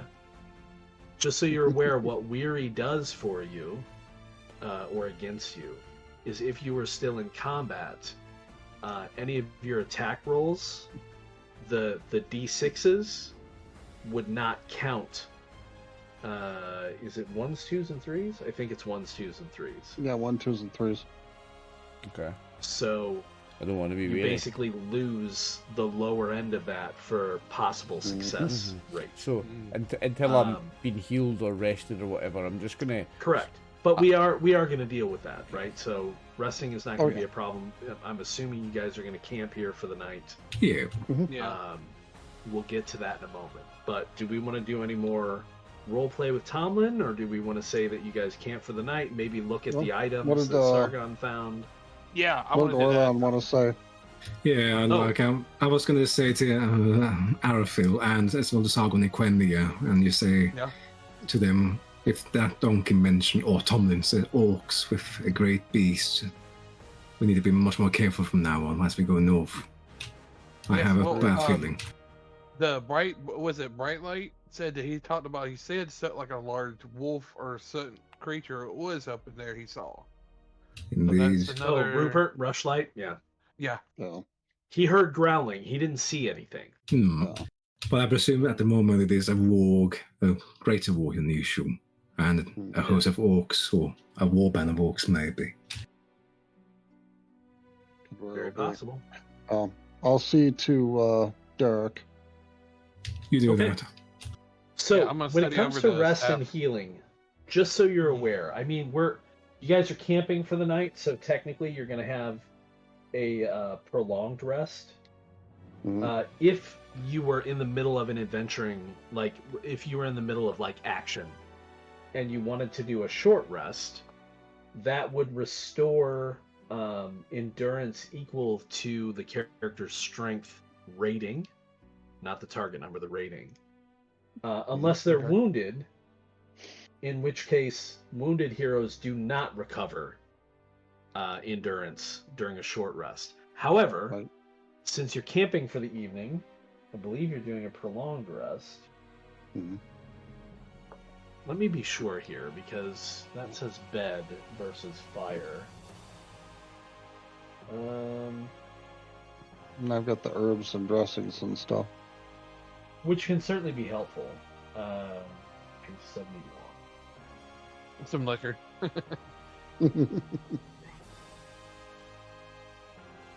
It's So, prolonged rest. it's just a ding on my head, just a wee bump, an egg. I'll be fine. Okay, yeah. So under normal circumstances, the company is allowed to take a single prolonged rest each day, usually a night's sleep. So with a prolonged rest, you recover all lost endurance points, Nice. Okay. or Good. if you're wounded, a number of endurance equal to your strength You rate. would just press the button. So actually, I think each of you have to do it individually. Derek's the only one I think who's hurt. Mhm. So you just press that button. Now, what you will notice when that pops open is during a prolonged rest. So some of you might also want to do this, but I'll leave it to you. During a prolonged rest, you can use what's it called? The company pool. Community points, it says there. Yeah, it says community points, but there's a Oh, different name fellowship for it. points. Fellowship. You can use fellowship to restore hope. Ooh. Indicated by like sitting around a campfire and like talking to each other and making each other feel better. The trick with that is, and this isn't going to be a huge issue for you since we're about to finish, your fellowship points, I believe, recover every session. Okay. Okay. But if you use them all up during the session, then they're gone until the next session. So we're as well using them now because we're about to finish the session. Well, I could be wrong about that. Again, it's been a while since I've run this, so let me double check the fellowship. I don't want to have you guys all spend all the points now and then next session be like, oh wait, no, I was wrong. You don't get it back until like Yule. It's probably not that bad, but... I'm good anyway, I've not fellowship. spent hope. 54. Well, some spent people one. have, though. Yeah, but I've we don't only care so about if it- them. If you can, Wow. if it is per session. Wow. Wow, indeed. I jest, of course.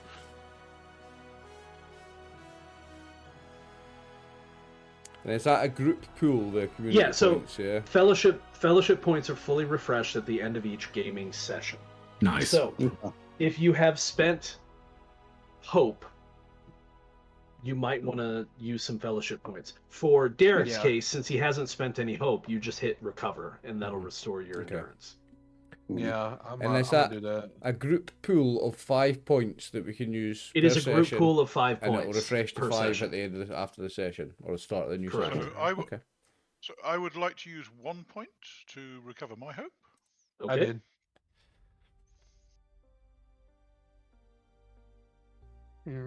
Back to full health.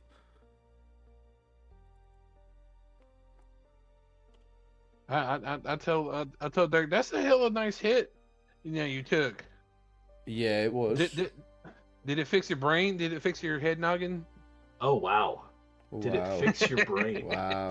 Holy cow. Oh. Holy cow. I'll fix you. Um, I'll fix yours in a minute, Mud Elf. if you guys Mud Elf, I love that. If you guys aren't like Gimli and Legolas by the end of this campaign, I'm gonna be Oh, upset gosh. because that's Oh, a perfect start. That's exactly what I want. Okay, Aristotle just so- kind of puffs out his pipe So- and says, How "Everybody knows you much- never hit a dwarf in the head." How much treasure do we have to deal with? And how much Very good question. spare load do people have? And how much are we going the to answer give to that is Tomlin not to? much. And how much are we going to give Tomlin to try and help him get Pay for over a this new terrible cut. experience? Pay for a new Also, cart, good question. So let me answer all 3 questions for you. First of all, treasure. Sargon, for your party, has found a total of 15 points of treasure. Oh. Ow. That's Plus the enough staff. that each of you gets 3, right? Wow. Nice. Plus the staff and the ring that I noted, because those are separate. Hmm. So do I put my treasure rating up from 90 now- to 93 then? Well, no, No, not yet, I've gotta because you work have out to the get it load back to a first. safe Yeah, place. yeah. So, what you might want to do, and there's a spot on your company sheet for notes, which any of you should be able to use. You might want to bury the treasure here so that when you're on a return journey, because when you're on a return journey, we don't make rolls, we gloss over it all, we assume you get home fine. I will, if you want to hide it, depending upon how well you hide it, I will make, either I'll give it to you most of the time, or if you aren't careful, I might make a roll to see if somebody finds it. In this case, if you guys just hide the treasure here, you'll be able to collect it on your way back. Okay. No, that's what I was saying. I was gonna mark it on the map where it is, so we can always come back Right. and return it. But I would say we definitely take the ring and at least the staff, so at least the ring might be useful somehow. The ring and the staff are both essentially extraordinary items, wondrous items. Okay. And Ooh. there's no real like identification spell or anything like that in this Yeah. game. In fact, most of you are never going to have spells at all. So essentially, in general, when you pick up a wondrous item, you just kind of know what it does, is my understanding. I was like, what's the stuff? There's stuff for hitting. Ugh. No, it's not a weapon. So there's a difference between arms, like weapons and armor, and wondrous items.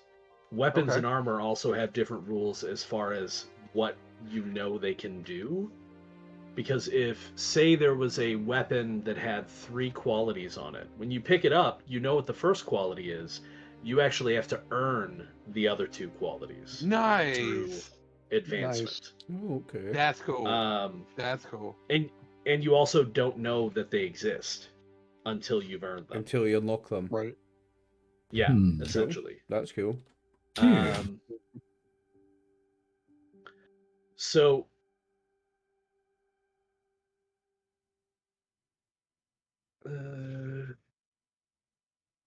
Sorry, how do we make notes visible? Because when I click the up arrow on my notes on the Yeah, I just noticed that too. company sheet, Oh, Yeah, no, I yeah. can see them. it You just click the disappeared. down arrow again, and it's there. Treasure buried at Troll Cave, Ring of Cardalin, Elven Staff. I see it. Yep. Yes, but Yes, it but did. why isn't it there when you click the up arrow? It's just empty. I don't know. I didn't make this module. I I agree think with that you. up It should arrow is always just be visible. that's just collapsing the Yeah. thing.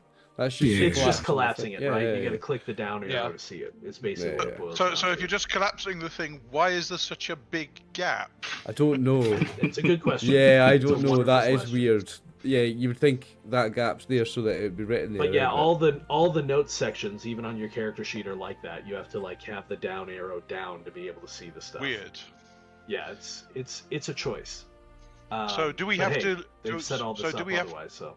So do we have to earn what that ring No. and stuff? So those items will function if you equip them essentially. And so just to make things easy, we'll say because you have a messenger and because you have a couple of older elves and even a Dunedain and even a dwarf for some items, like dwarves make a lot of fantastical items. Oh yeah. You guys between the 5 of you can kind of figure out what these do. And so now let me go to my notes and I'll tell you what they do and you can decide who takes them. Or All carries right. them. Where are my notes?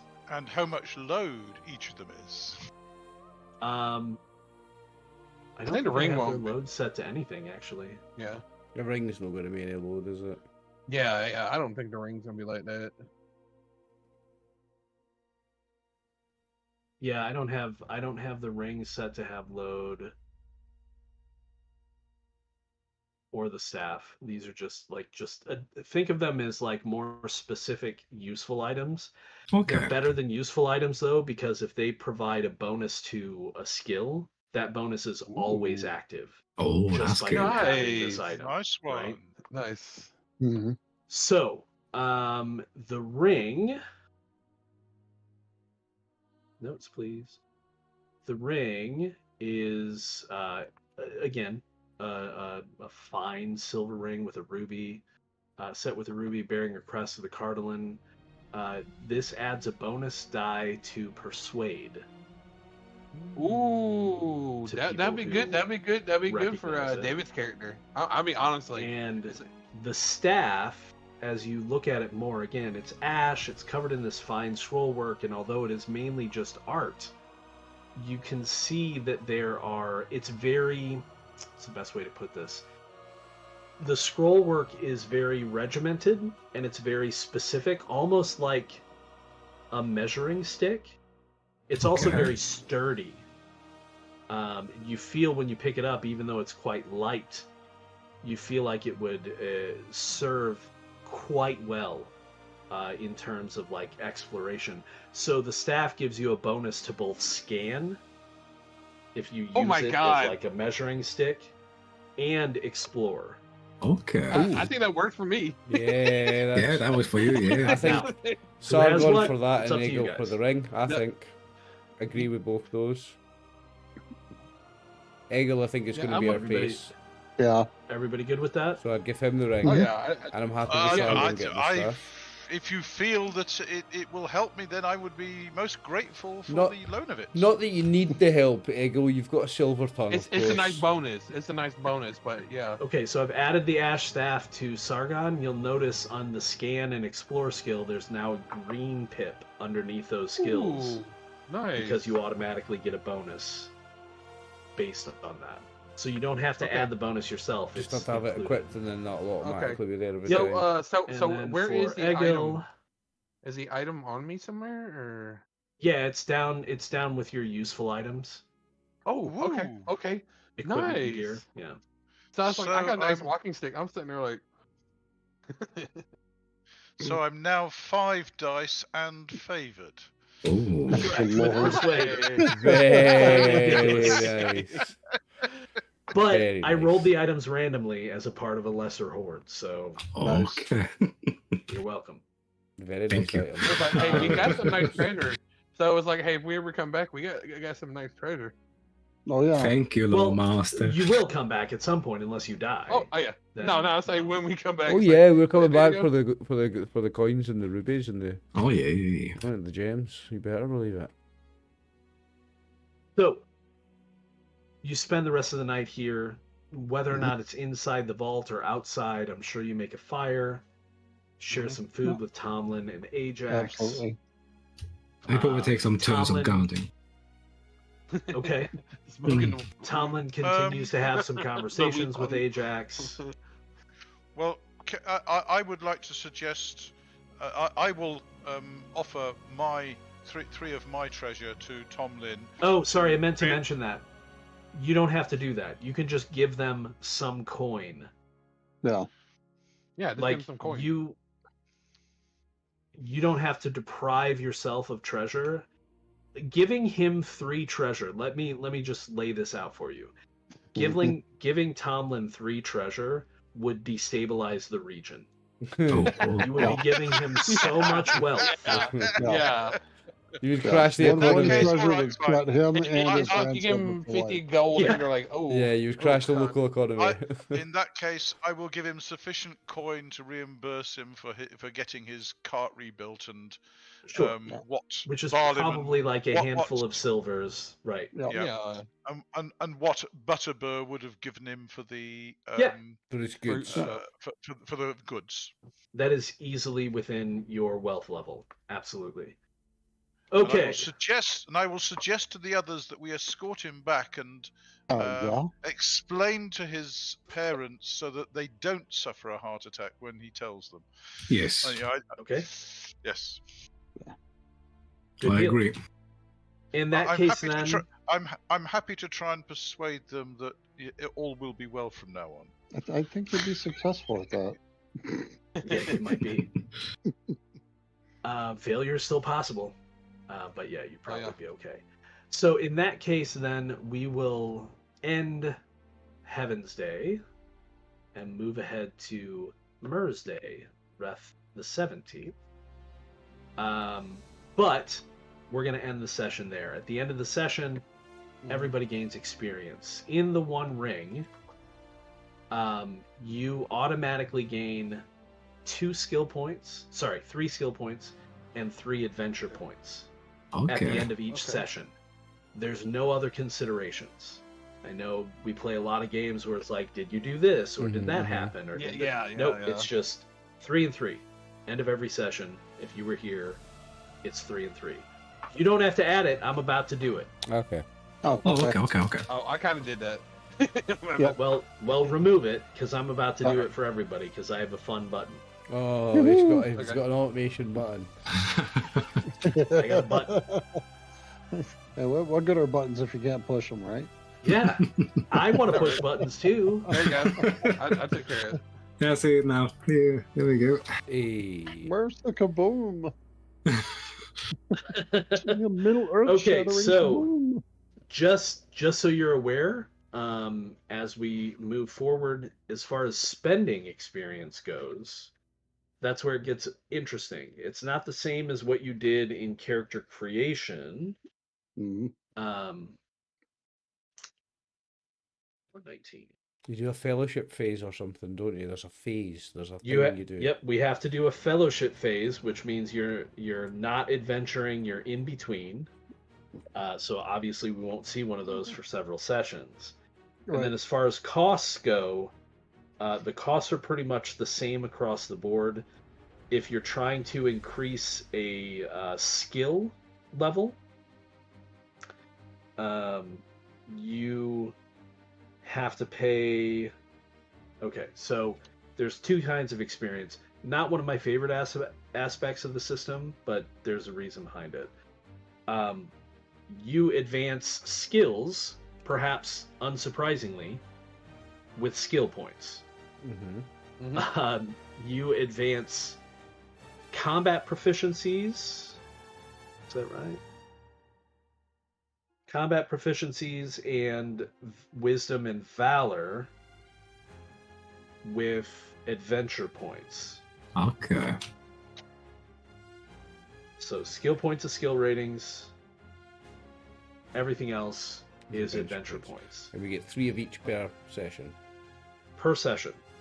Okay. And the costs are commensurate and cumulative, right? So for to improve valor or wisdom, you're basically paying the cost of the new level. So if you want to go to level 2, it's 2 adventure points for each individually.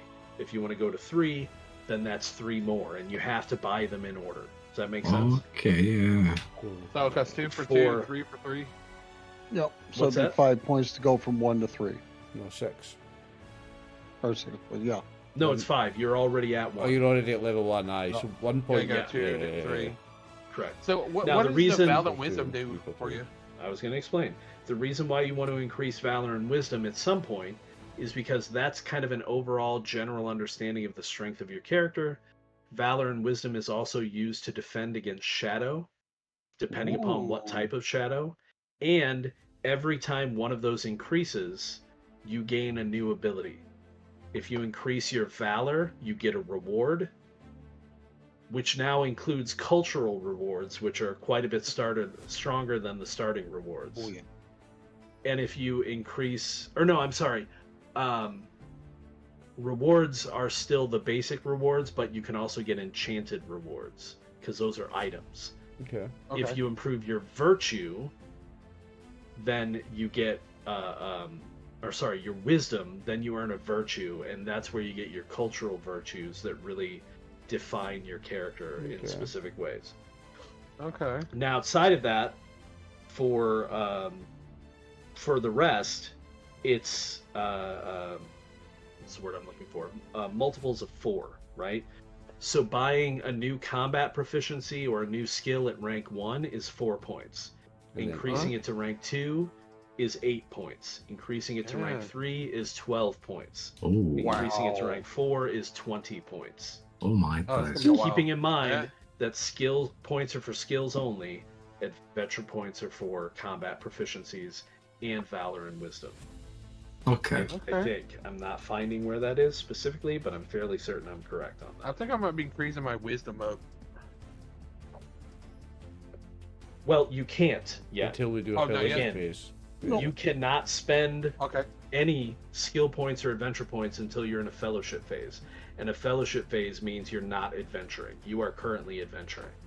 Oh, okay. Nice. Adventuring phases can last several sessions, or they can be as short as one session. It just Oh, depends. okay. Nice. So I will let you Okay. know when you're in a fellowship phase and you can spend experience points, because there's other things that you can do in a fellowship phase Okay. that you have to decide. Like, yeah, you can spend your experience in a fellowship phase, but you can also do other things instead. Hmm. And then Okay. you have to make a decision. All right. All right. Okay. So we'll talk more about that when we get to an actual fellowship phase. Okay. Cool. But yeah, you'll get 3 of each every session. And then once you get back to a safe place, we can say that you've picked up your treasure and you'll be able to add that to your treasure ratings. But right now, I think David put it in the notes on the company sheet Mhm. that you have 15 treasure buried at the Troll Cave. Yep. All right. Yep. And that's it for Amazing. today. That was great. Awesome. That was Awesome. fantastic. I loved it. Can't I wait think to- you were all wonderful, and you did tremendously well, and I'm proud to be a member of your company. Oh, very well said, Nice. Human. Very well Yeah. said. Thank you.